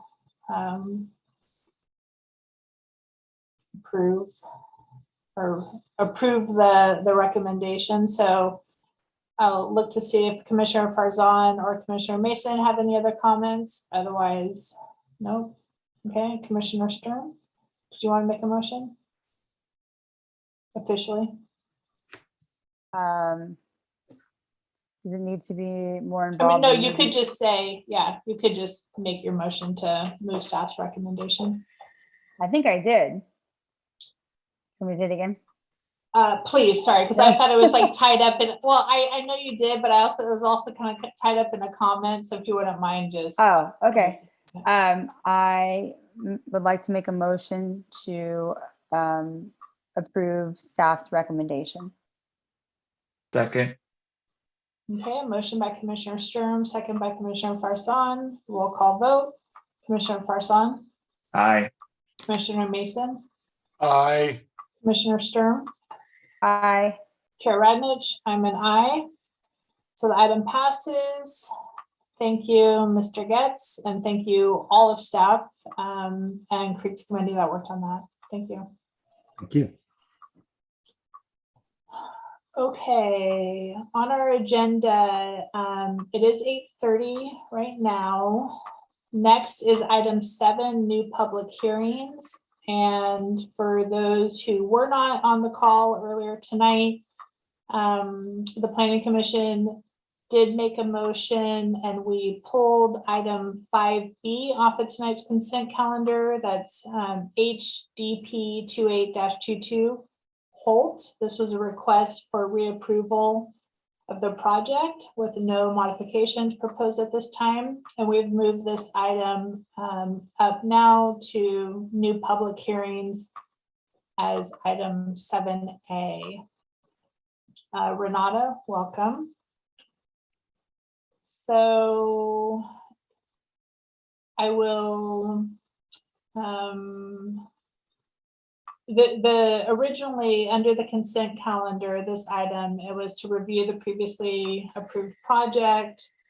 And there was, a resolution that was provided from 2015, and it was to reapprove the project subject to conditions. So now that we're opening this item, Renata, I'll turn it over to you for staff presentation or staff information. Thank you, Chair. Oh. Commissioner Farzan has a hand Oh, raised. sorry, I was looking down on my screen. Yeah. Thank you, Commissioner Farzan. Yeah, may I ask a couple of quick questions before we get started on this, if I may, Chair? Yeah, So please. the presentation materials we have are the prior approval resolutions, etc. This doesn't have any of the background information. I recall this very well because it was before us several times. So I'm trying to figure out exactly what we're going to be discussing now, because all we have in front of us technically are the resolutions and another one to move forward with the resolution that was previously approved. So I feel a little bit unprepared if we're going to go another route beyond approving the resolution as it stands. Does that question make sense? Because we don't have all the background here tonight besides the resolutions? Yeah, and I was hoping actually that in Renata's information, that's why I said like staff information. I was hoping that she would kind of explain some of that. I do understand because I've had the same thought. So if there is anything else you would like to add, maybe for staff to keep in mind, and then I see your hand, Commissioner Mason, after. And I have one, I apologize, I have one more No, please. question / comment. And if I recall correctly about this, and please correct me if I'm wrong, I can look at the resolutions again. This was also something where we had people in favor and people opposed to this. And right now we have 4 members of the commission. So I'm also wondering if we're going to have the vote one way or another substantively to make a decision on this if it's different than the resolution before us. And with that, I will be quiet. Thank you for providing me that platform.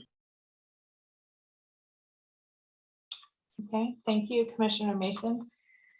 Yeah, I have the same questions as Commissioner Farzan.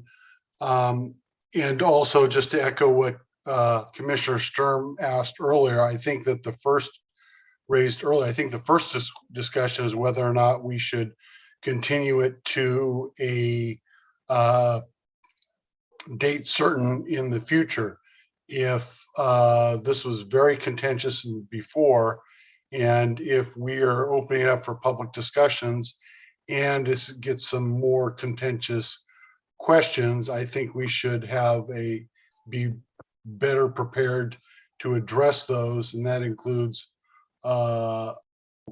presentation. I do remember the speakers from Uphill on the Street speaking out against the project, and I would like to make certain that they're at least notified of that this is back before us. I know we did have a letter addressing it, somebody who was against the project, and without anything as any background information, I don't feel prepared to address that at this time. Thank you, Commissioner Farzan. Thank you, Chair. I guess the only thing I would add here is I understand I actually do remember, you're correct, the neighbors above, and let's be frank, it wasn't just the neighbors above who had issues with this project. There were several households in the area who had issues with this project. I guess the only thing I will add is there's nothing new here. It's the exact approval from before, and it's a reapproval of it. So it's not like there are new facts, new anything that's before us. It's reapprove what you've already approved. So I want to make sure that isn't lost either. Yeah, thank you. So, and Commissioner Sturm, I do see your hand up. So I would like to hear what you have to say, Commissioner Sturm, and then I would like to move forward with my request that Renata provide any information, and then we have a discussion about if we are continuing this item or if we're voting on this item. Commissioner Sturm? Okay, maybe I'm just adding one question for Renata to answer when she gives us her information. Can you touch on the difference or the similarities between a de novo hearing and a reapproval? Thanks. Okay, Renata, please. Thank you, Chair. So before the commission tonight is a request for a reapproval of a new an application for a new single family home on a vacant hillside property. So this project previously went through the 2-phase hillside development permit process. So in 2018, we received the phase 1 application, which came to this body and was approved and then appealed, but I believe again approved and went on to the DRC in 2020 and was again approved by the Design Review Commission. So it's standard practice that those approvals are valid for 1 year for the applicant to, in the case of phase 1, then apply for a phase 2, and then in phase 2 apply for a building permit within 1 year of approval. Due to several familial health issues, the applicant was unable to submit a request for an extension of those approvals. So the planning director under the municipal code is empowered to grant a 1-year extension, but if that is not submitted in time, then the item will have to go back to the hearing bodies, which is why we are here today. So the applicant came in requesting reapproval. They are not proposing any changes to the project at this time. So it is just a request to move forward with building what was approved by the Design Review Commission in 2021. So, and I'm not sure if I can clarify the particulars to Commissioner Sturm's question about a de novo hearing versus a reapproval.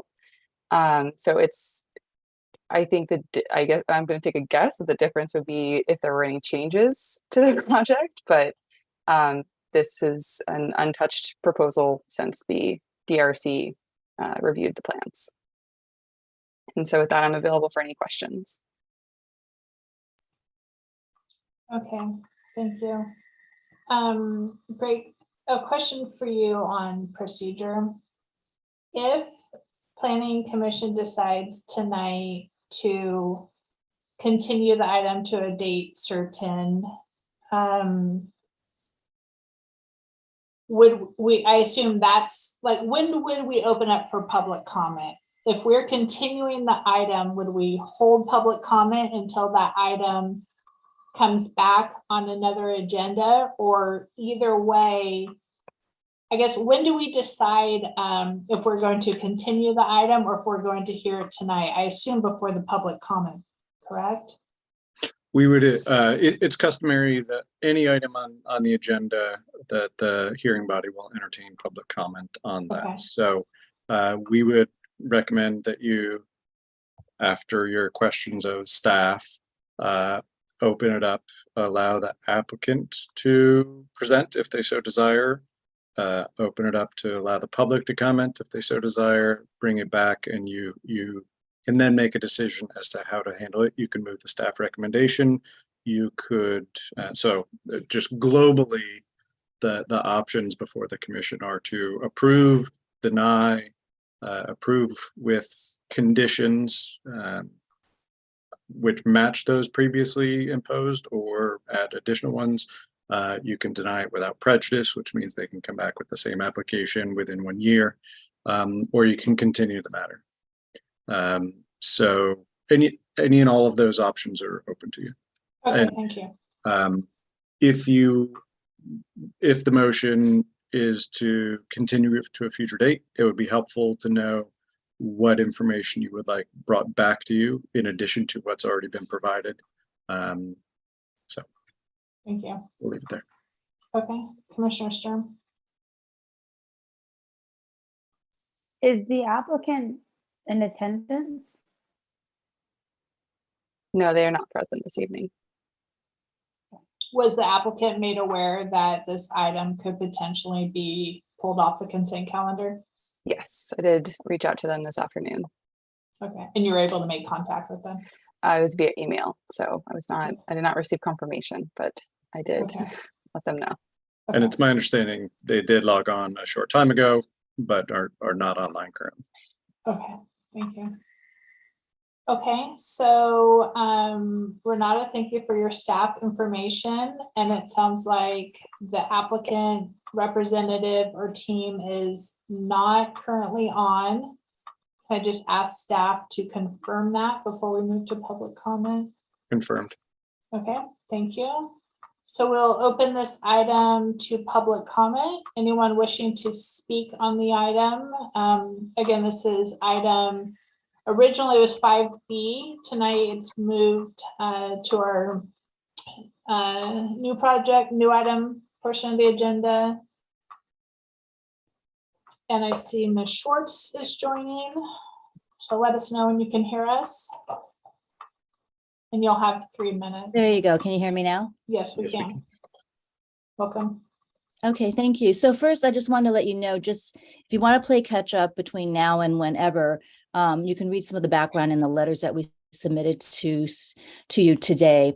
But the thing that's different here, the last time this application was approved, we feel that it was approved prematurely.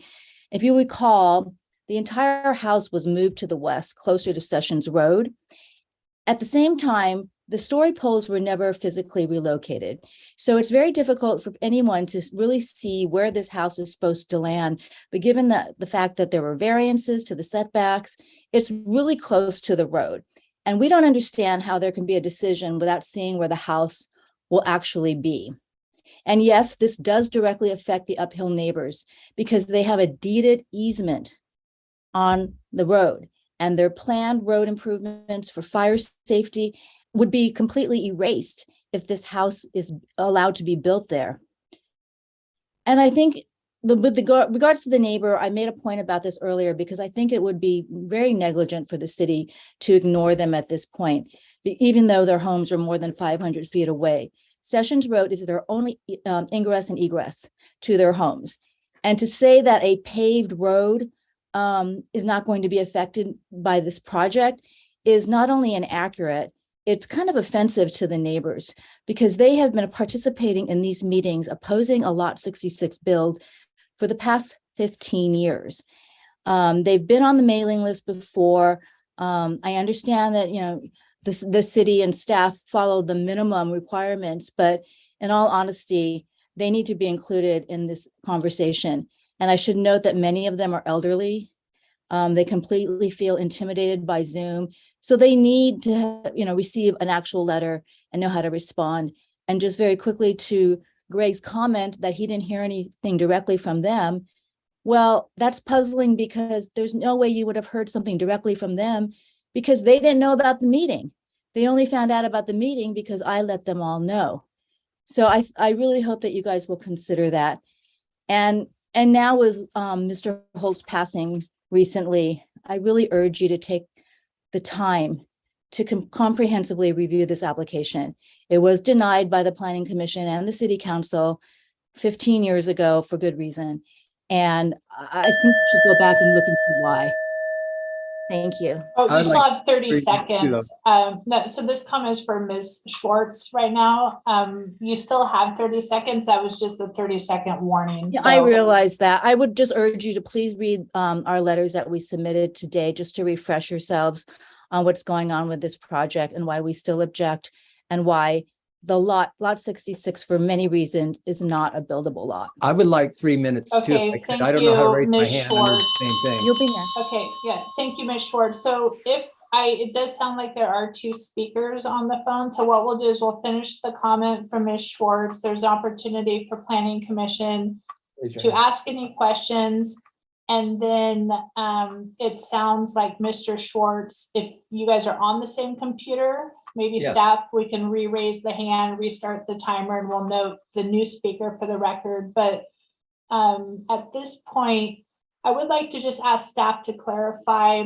I heard in the comment that the minimum for noticing was performed, which my understanding is 300 feet for the city, but I heard staff say 500 feet of notices were sent. So can you please confirm? Correct. We heard the public speaker state that staff did the minimum for public notice. That's not accurate. We did go beyond the minimum as we generally do. Okay, thank you. And then just also, Ms. Schwartz, in your comment, you've made reference to the letters sent this afternoon, and to let you know, all commissioners did receive those letters, and they were made available for us to review. So thank you. It was 2 letters and then let's call it a photocopy, a photo of information at the end. Can I? Are there any questions for the speaker? Okay, so Greg, sorry, Commissioner Sturm. Just one question. I thank you for the reminder about or I did not remember the story pole issue. What is your recollection on how far the house was moved? So thus how off the story poles may have been? Okay, so the whole goal of the readjustment was to, trying to give us our privacy. So they kept shifting it to the west, closer to Sessions Road, which is why they needed the variance for the setbacks. And the story poles were never adjusted after that happened. In fact, all of this was discussed in these meetings and it was approved without the proper, I would say, due diligence happening to really see where this stands. Because as you all know, you all been here, this is a really very constrained, highly constrained lot. It's a sliver of land and the lot has a road going through it. And the road is the only way for the residents up the hill to get up and down. And to Greg's point, yes, I didn't mean that you only met the minimum requirement of 300 feet for notification. I know you went the 500, but to be honest, in reality, we know the uphill neighbors are more than 500 feet away. And so it's a courtesy, it's historic because they've been involved in this process before. Ms. with this Schwartz, application. excuse me. So the question from the commission to you was regarding the story poles. If you wouldn't mind just responding to that portion. Okay. And it Well, the sounds story like you poles were were able never to corrected. respond. The story poles were never corrected I to reflect what the commission approved. Okay. Commissioner Sturm, we can't hear you, Commissioner Sturm. No.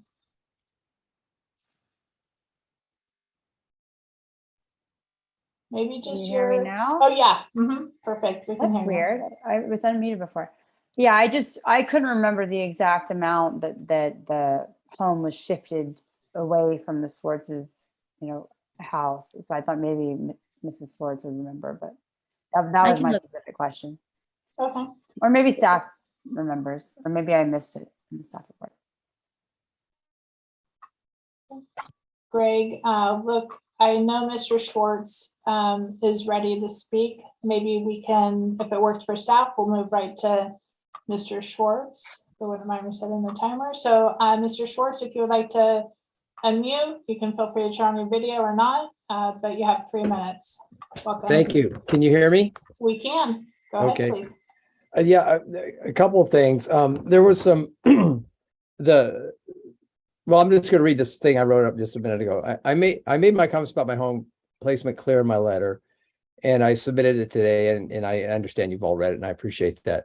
I am concerned about the privacy, safety, and property value being diminished by placing that home right on top of my home. It sits about 20 feet above my home and about 8 feet away from my property line and looks directly down on me. And I'm really concerned about the water diversion process that's going to happen with this when because it's set right in the middle of a swale, like you said, on the very corner of the lot. And I'd like to back up and point the board that the real issue here is the lot is not, it is a legal lot of record, and Mr. Holt is entitled to its economic benefits according to your city attorney. And where am I? But this has already happened once before when it gained its economic benefit for the development of the lots up above, and they should put in another road and put the house in the middle of that lot if you want to realize the economic development of that lot.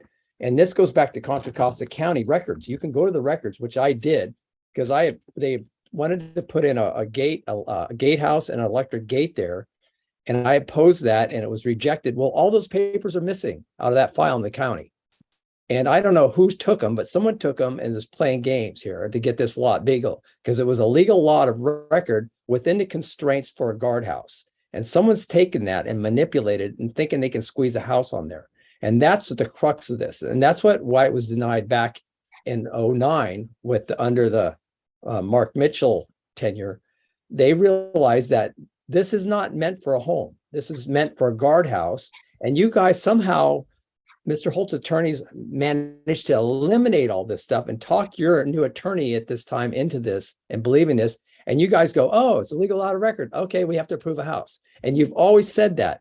And you don't look at the other constraints that say, no, a house can't be built here. Maybe a tiny home within these constraints, but you keep pushing this home out and around, and it doesn't make sense without moving that road. And so that's basically my point is we really should back up and look at this legally with the county. If you look at the Contra Costa County, it's deemed a non-buildable lot, and they pull the water meter.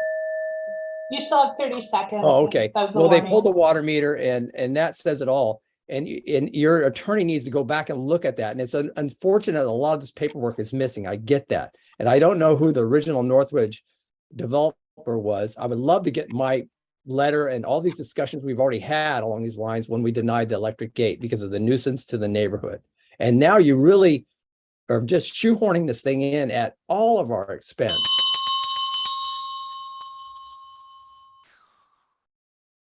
Did you want to finish your sentence, Mr. No, Schwartz? that's fine. It's, you know, I would like you to postpone this meeting so we can come prepared and you guys be prepared because it really needs further discussion. Thank you for your comment. Are there any questions for the speaker? Okay, thank you, Mr. Schwartz. Greg, do we have other hands raised to speak on this item? There are no other attendees. Okay, so that will close the public comment portion of tonight's item, of this item. And Greg, I know earlier the applicants team, you had mentioned they were online, then they were not online when this item started. Now would be an opportunity for the applicants team to give any sort of rebuttal. Do you see them online? No. You see them on the Zoom? Okay. So then now we'll bring the item to the Planning Commission for discussion on, we can entertain a motion. Well, obviously we will take a motion tonight, and Greg, before this item, Greg did outline different acceptable motions for tonight. It could be to move the staff's recommendation. It could be to, Greg, what was the word you used? It was deny, not judiciously. It was something, I feel like had a J, which meant that they would refile an application to come back. What was that one called? So just quickly, the 5 options: approve outright, approve with conditions, either the same or as modified, deny, which is, and deny without prejudice. So a standard denial precludes an applicant from refiling essentially the same application within 1 year. If you deny it without prejudice, then they could refile essentially the same application within 1 year. But what's always the question that comes to my mind is, why would you refile an application substantially the same that was just denied? Particularly when there is the opportunity to appeal that decision. So, and the last option is to continue the matter. For more information on, and just to reiterate, the project has not changed since it was approved by the Planning Commission and approved by the City Council. Okay, and then just to confirm, any motion we make tonight can be appealed, correct? Any approval or denial, Yeah, sorry, approval or denial. which is a final action, can be Can be appealed to the City appealed. Council. If you continue the matter, that's not ripe for appeal. Okay, and if it were to, say we made a motion to appeal or deny, or sorry, to approve or deny, and someone were to appeal, they have what, 15 calendar days? 14 calendar days. 14 calendar days. Day 1 would be tomorrow. Okay. Okay, thank you for the clarifying info. Bring it to the commission for discussion. Also, some of that, Gray, I just wanted to make sure everyone listening in is on the same page for the potential next step. So thank you. And I saw Renata's, I think I'd like to clarify a statement I made earlier. The phase 1 application was approved by the Planning Commission, appealed to the City Council, approved by the City Council. And so the phase 2 approved by the Design Review Commission, and my understanding is that approval stood and was not appealed to the Planning Commission, was not appealed to the City Council. So the Design Review Commission was in January 2021, and then So the initial 1-year term as provided for in the municipal code is to January 2022. If they submitted a timely request to extend it for the 1 year, we do that as a matter of course. And that would take them to January 2023. So still roughly 3-4 months out. They did not file timely for that extension. And so again, we're here tonight for the request for reapproval. Okay, thank you. Commissioners. Any initial thoughts, Commissioner Sturm? So my two thoughts are, one, that the neighbors up Session Road should have been notified. And I think so, and because of that, I would be supportive of moving or continuing the hearing to a future date. And then two, I was one of the commissioners that voted no on this item. So I would be voting no on it again. So that's where I stand. So it seems like it would be up to the other commissioners to sort of, see how you feel at this juncture. Thank you. Can you just clarify? Sorry, my dog's shaking. Can you just clarify, please, Commissioner Sturm, when you said the neighbors up Sessions Road should have been notified, are you speaking from your opinion that they should have been, that you would have preferred that they received a notice, or are you saying that the city did not accurately notify people of the item? I don't know if there's a precedent for staff to go beyond the sort of 300, or in this case, staff did make a choice to use 500 feet or radius to capture properties. So I know in that sense, if staff had the thought to broaden the area of notification, I'm not sure why they didn't include those neighbors at the top. To me, it makes sense given the specific issues surrounding this project, and the fact that those neighbors would have been notified. So I'm not sure why staff didn't do that, but my personal opinion is that they should have, and they should. Okay, yeah, thanks for clarifying. I don't know whose hand went up first. I'm just going to go Commissioner Mason. Okay, perfect. Commissioner Mason. Please. Thank you. I just kind of want to echo what Commissioner Sturm said. I also felt that the people up the street should have been notified. They're outside the 500 feet, but for me, the trigger is it's a heavily wooded site. You're reducing the variance, the setback from Sessions Road through a variance, and the fire protection for the people up the hill is dependent upon that. So I think that they should have been notified. I would support a delay with rehearing. I also voted no the first time, and if it was to put to a vote, today, my only choices were yes or no, it would also be a no. Thank you, Commissioner Person. So, as you probably heard me say over and over again, I'm a big proponent of getting as much notice as possible to anyone and everyone. I feel a little bit differently here. This isn't something that's new. This project was approved by the Planning Commission. It was appealed to the City Council. The City Council approved this. Then phase 2 was approved. It was not appealed.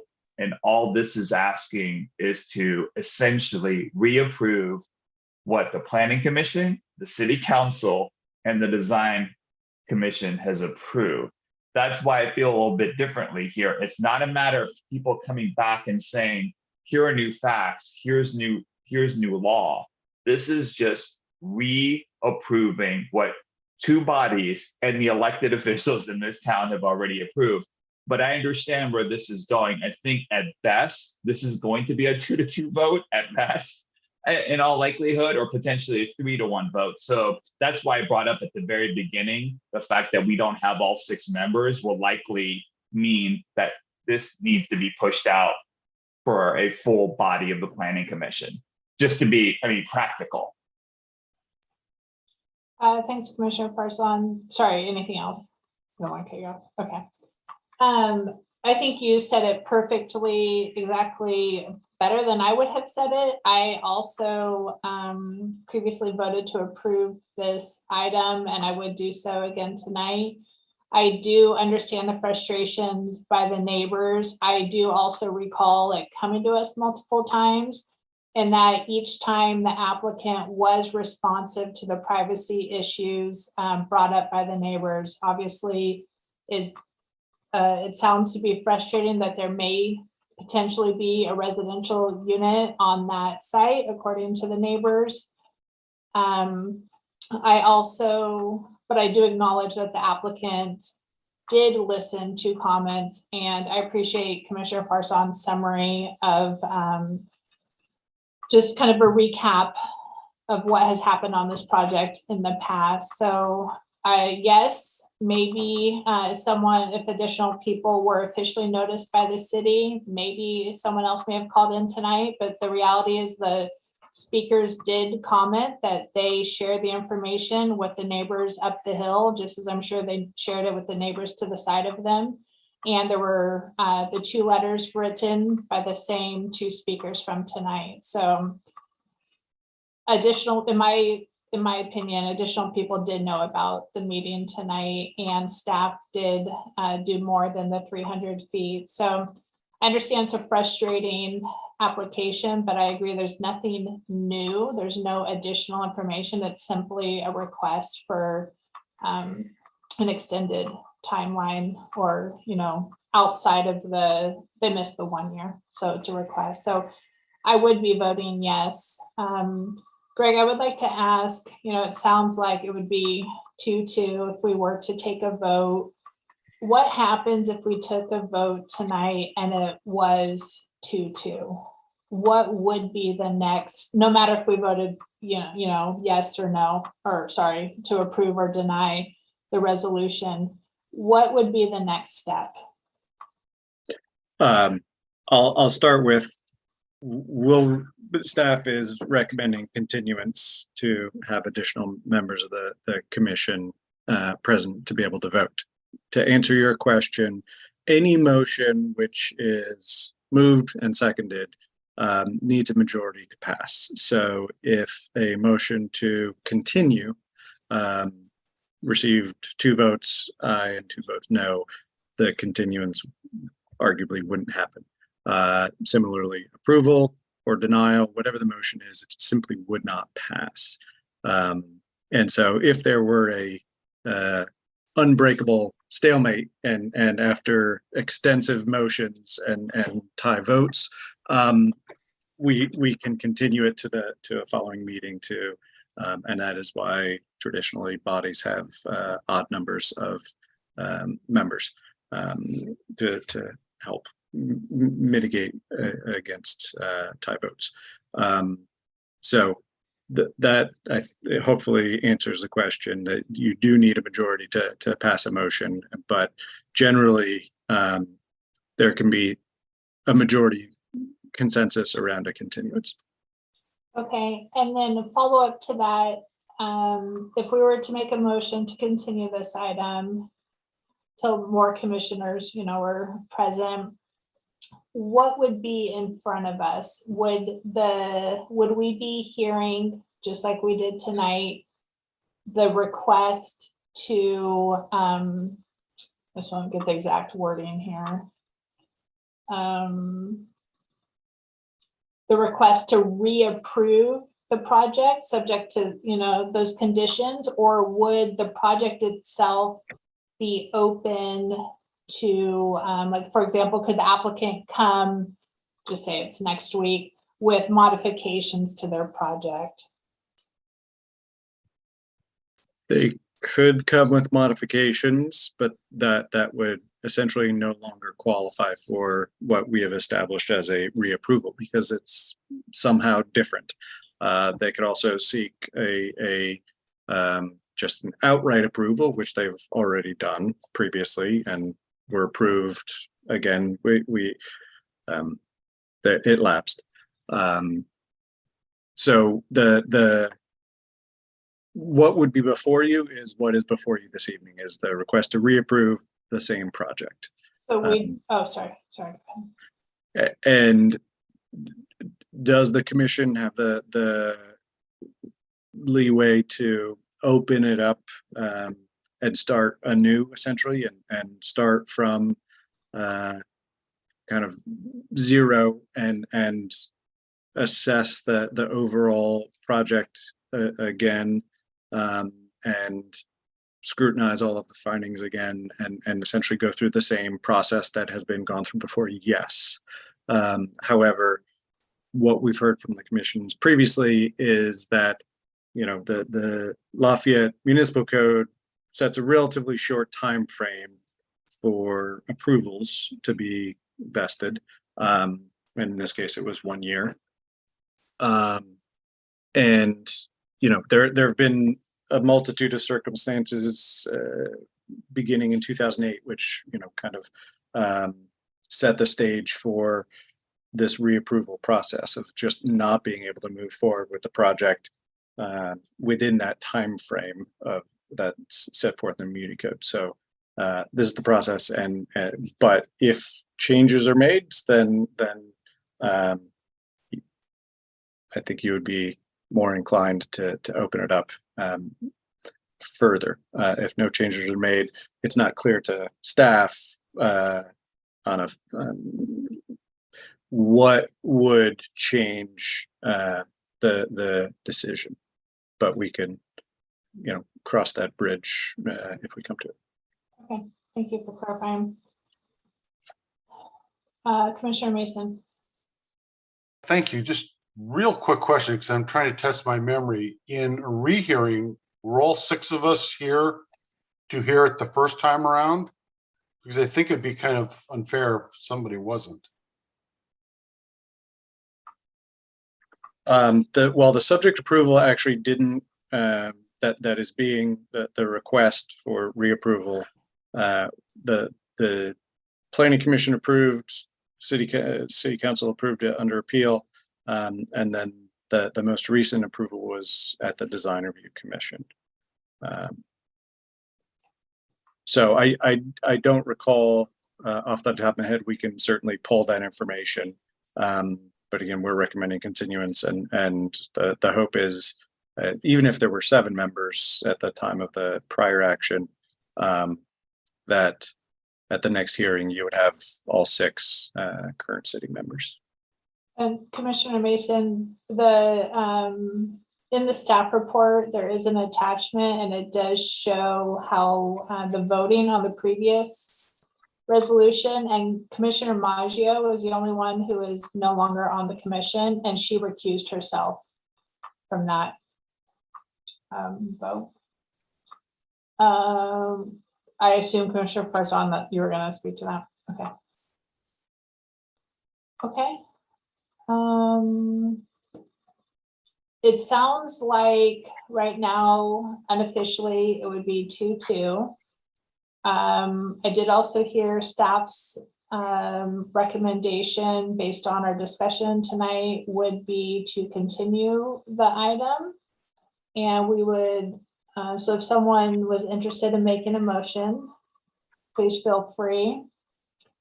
Chair, if I may, before a motion is put forward to the commission, I think it would be helpful in determining the date to get an understanding of what the commission would like staff to bring back to help assess how much time is needed to prepare materials to then select a date.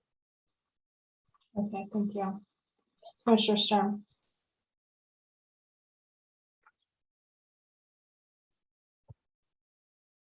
Okay, sorry. And I was listening the whole time. I just had to switch devices.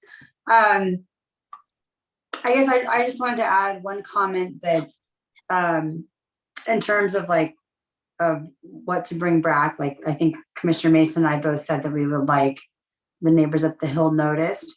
And I wanted to make a responsive comment to Chair Radnich and Commissioner Farson's comment that this was a reapproval. And I guess I understand that, and honestly, if it's helpful to, like, again, I'm fairly well. I'd be curious to know if there have been any reapprovals that have been denied without changes, just straight up reapprovals like what we have here. Because I think I've never seen that. I mean, we typically are in keeping with previous commissions' decisions, even if we weren't currently on the commission.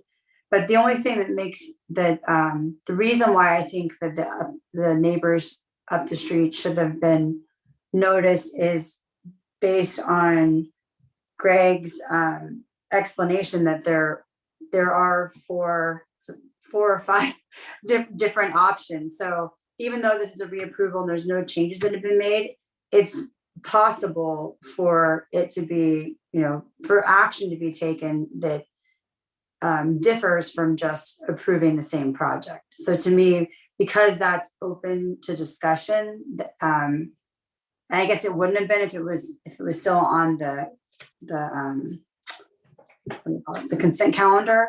But anyway, to me, that makes a difference. That if it was just something that was purely procedural and no action that really affected anything other than procedural would have taken place, that's one thing. But in this case, if these other options are available, then I think that those neighbors should have been noticed and been able to prepare to be engaged in this public hearing.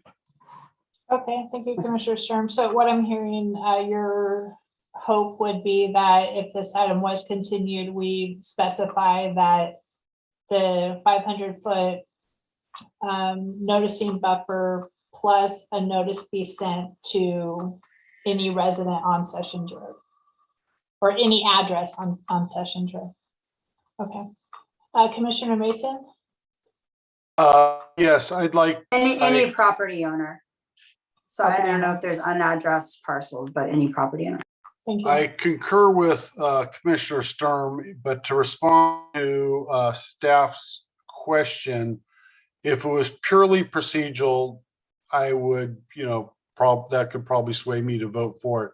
But I have a particular problem with opening it up to public discussion and then just essentially not responding to anybody's questions and concerns. I feel that if we are opening it up for people to have comments, hey, the story polls were never in the right place, then we should at least be able to have enough of a staff report or staff backing to have those questions answered and not just take somebody's legitimate concerns and pretend like, we don't know.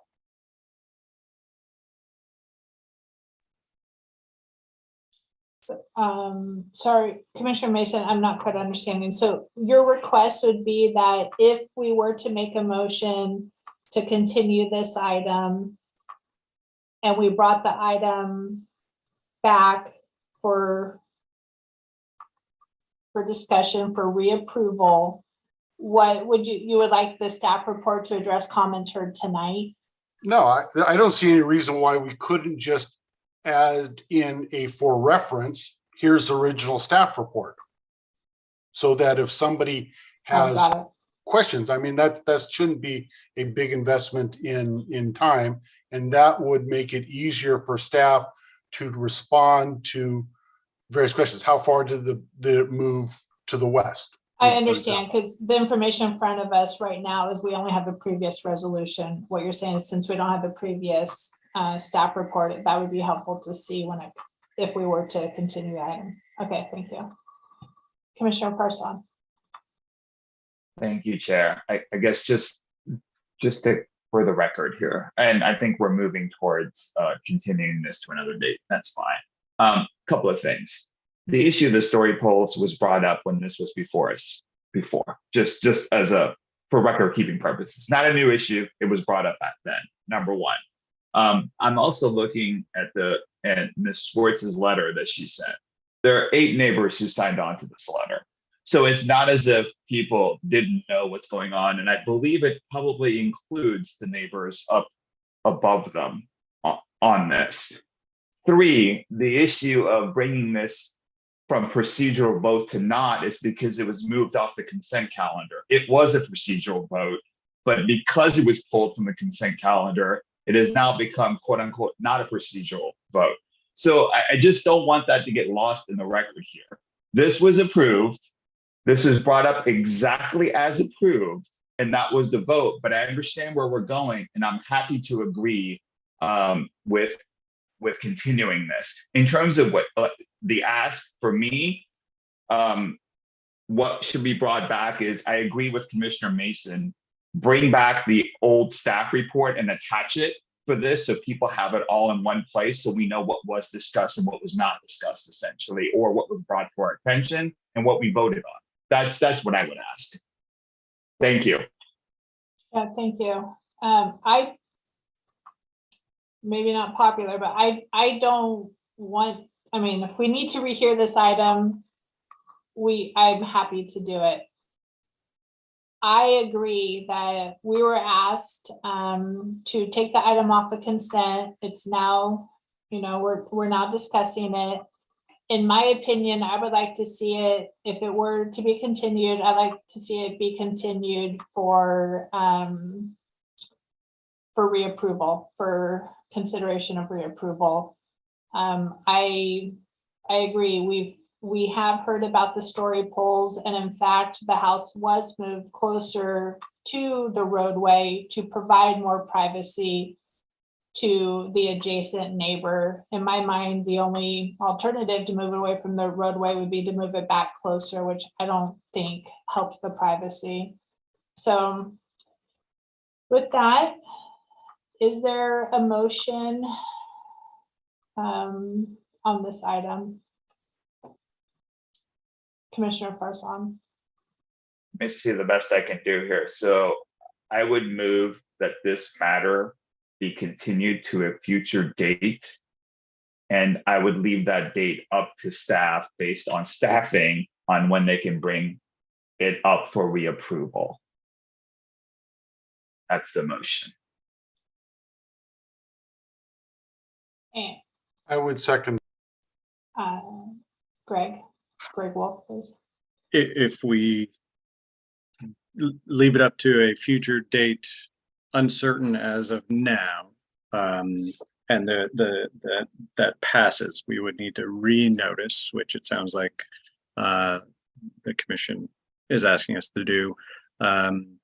We can also potentially even identify a date tonight based on Renata's feedback of how long.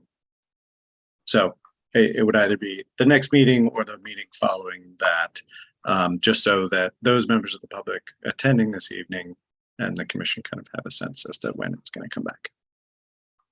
Thank you, Commissioner Parson. Thank you again. So I'm always about trying to find the right date. The only reason I'm hesitant about picking one, because this is one where we would want all 6 members, and I want to make sure all 6 members are available on the future date. That's the only thing I was hesitant about picking a date, if that makes sense. Righto, and were we to discuss it, we could hear from those present affirming whether or not they would be able to attend, and then we can check with the others. Thank you for that. Okay, and apologies, Commissioner Farzan. So in your motion, I blanked a little bit. Did your motion include the extended noticing addresses, or was your motion simply to bring it back in like the next meeting or the following meeting? I should have made that clear. It is for me. So let me do this. Let me retract my motion at this point. And before I do that, can we agree on a date the 4 of us are at least available as Greg suggested, and then I can make a motion based on that? Yeah, thank you. And before we hear a couple of dates, Commissioner Mason, I see your hand is up. Yeah, I was going to suggest November 7th, which is the next meeting, because the meeting after that is the Monday of Thanksgiving week. And I'd be surprised if we can get everybody for that meeting. And I don't think it would be responsible to push it back into December. I am available on the 7th. I see everyone's nodding that they'd be available. Would that day work? Excuse me. Excuse me.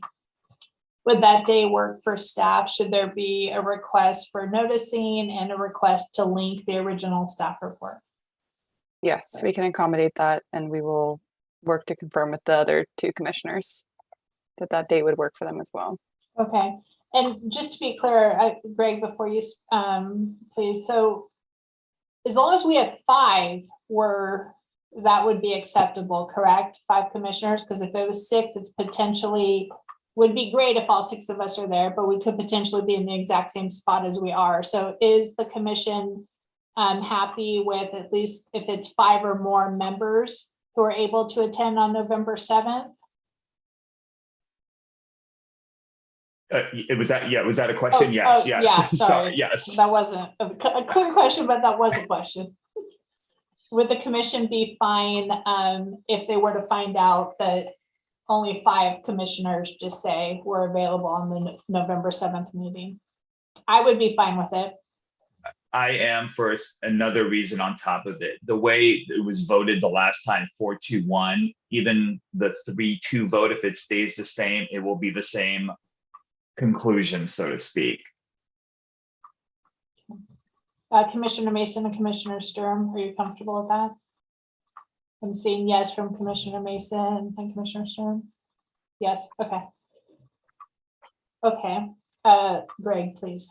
Just for the commission's information, the November 7 meeting, we currently have a joint session of the Planning Commission, Design Review Commission, and TransCirc to consider one item, and that is the Oak Hill project. You've seen it once before, and it's coming back, but we, because of state law, limited number of hearings, wanted to handle that. So that'll be first on the agenda, and then adjourn the joint aspect of it, convene just the Planning Commission, and then come to continued items. So. Okay, thank you for clarifying. It's just that one item so far? As a joint matter, yes. And then currently no items on just the Planning Commission. So this would be the first and only item thus far. Okay, so I'm hearing a November 7th date. I'm hearing 5 or more commissioners. I'm hearing a request for renoticing and to include the property owners on sessions above the project site. Commissioner Farzan, does that help you remake a motion? Yes, if you will just give me a second. Yes, Yeah, and please. while we're taking that second, Greg, please, Greg will. And I am hearing the requests to notify all the property owners on sessions because it's one means of ingress egress past the subject parcel.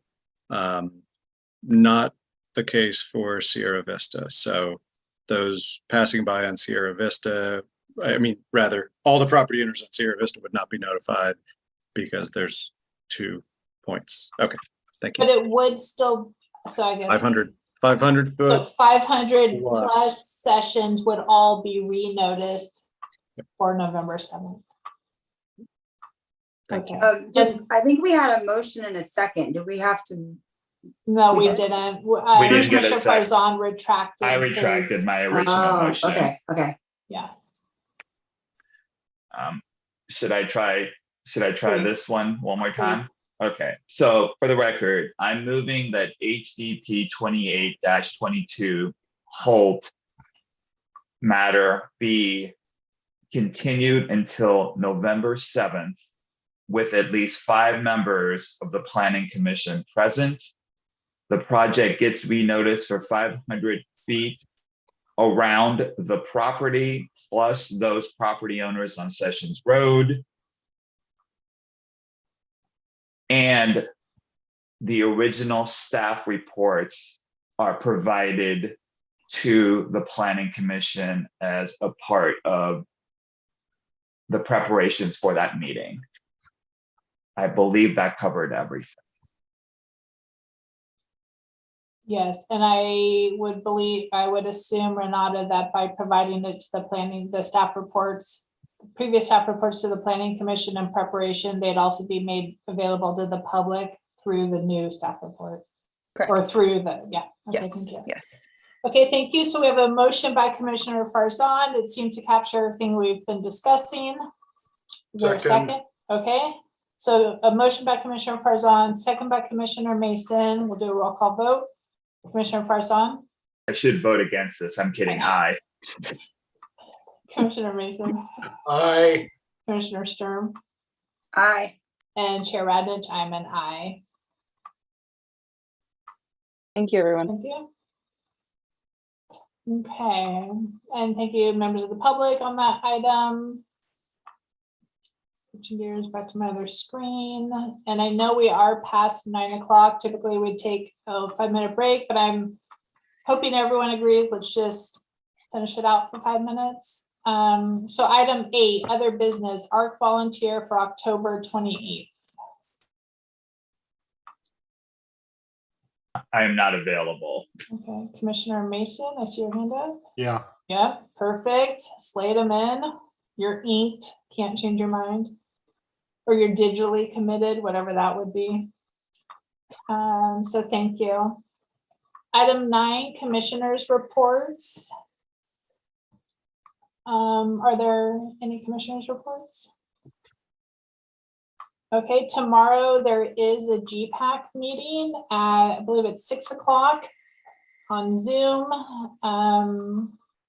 It's been I don't think we've had a GPAC meeting maybe for 2 months. So I know Renata has received some communication back on the first draft housing element. So I think tomorrow there will be a lot of information shared from the city on that. Again, 6 o'clock. Anything additional, Renata?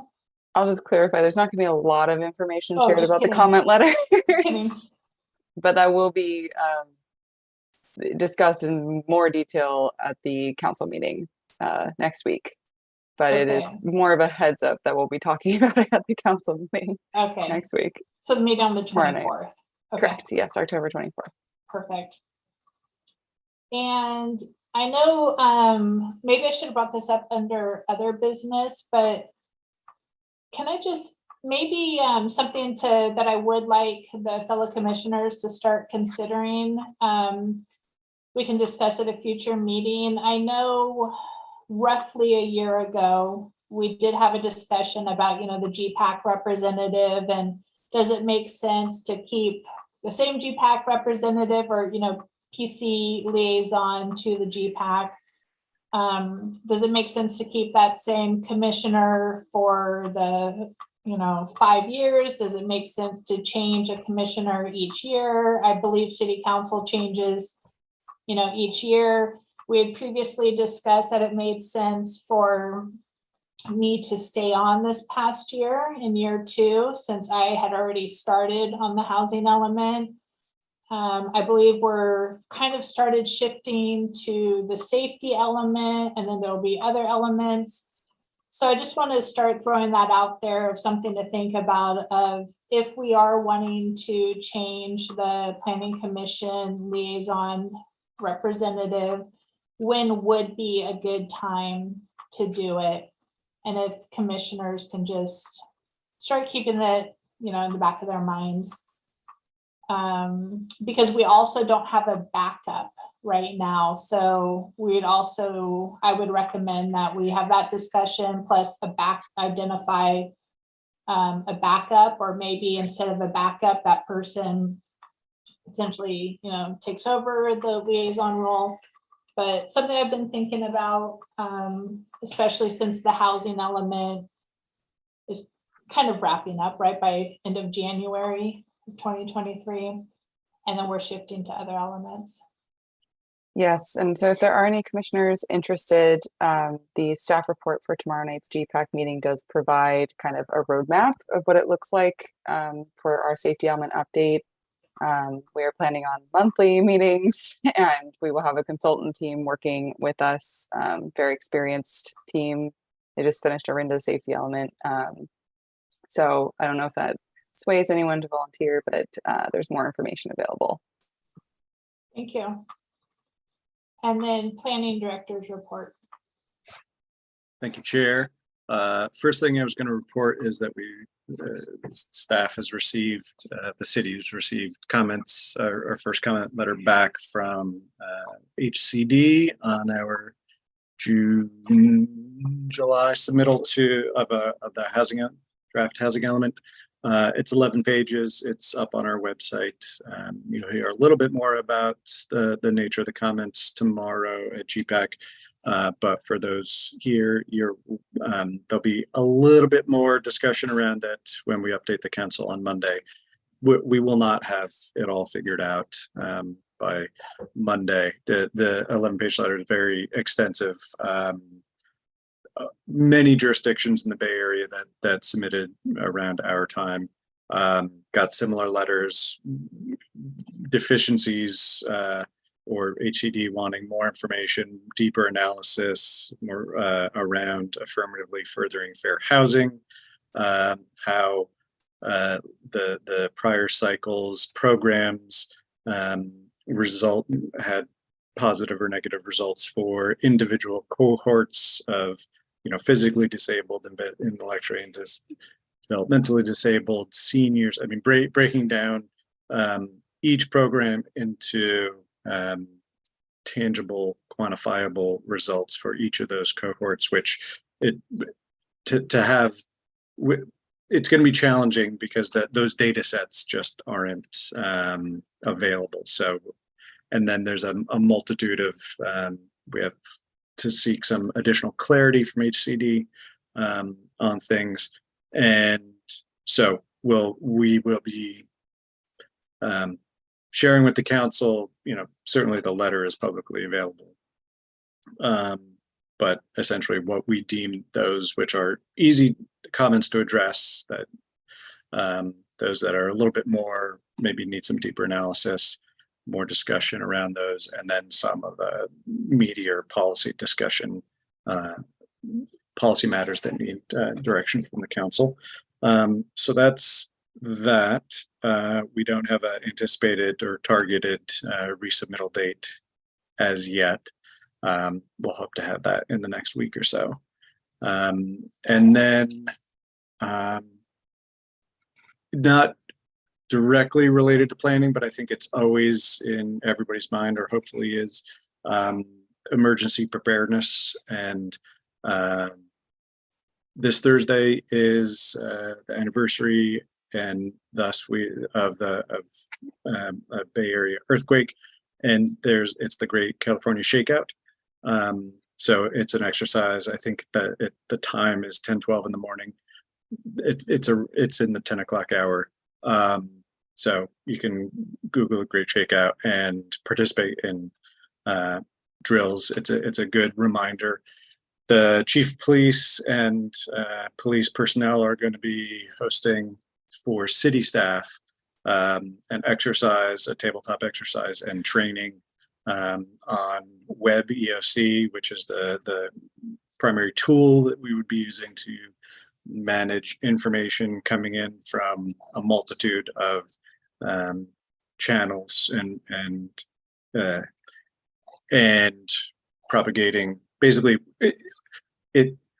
we would be using that tool to operate the EOC in the event of an emergency. So it behooves us to get trained up on that, dust the cobwebs off, and put those skills to use annually.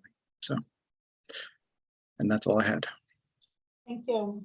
Just curious, has there been discussion about returning to in-person meetings, or is the plan to stay on Zoom for a while for planning commission? I don't believe the matter has been agendized by the council as yet, but over the last, I'll suggest 6 months, the city's communications analyst has been developing a plan and implementing the hardware and software to allow for hybrid meetings.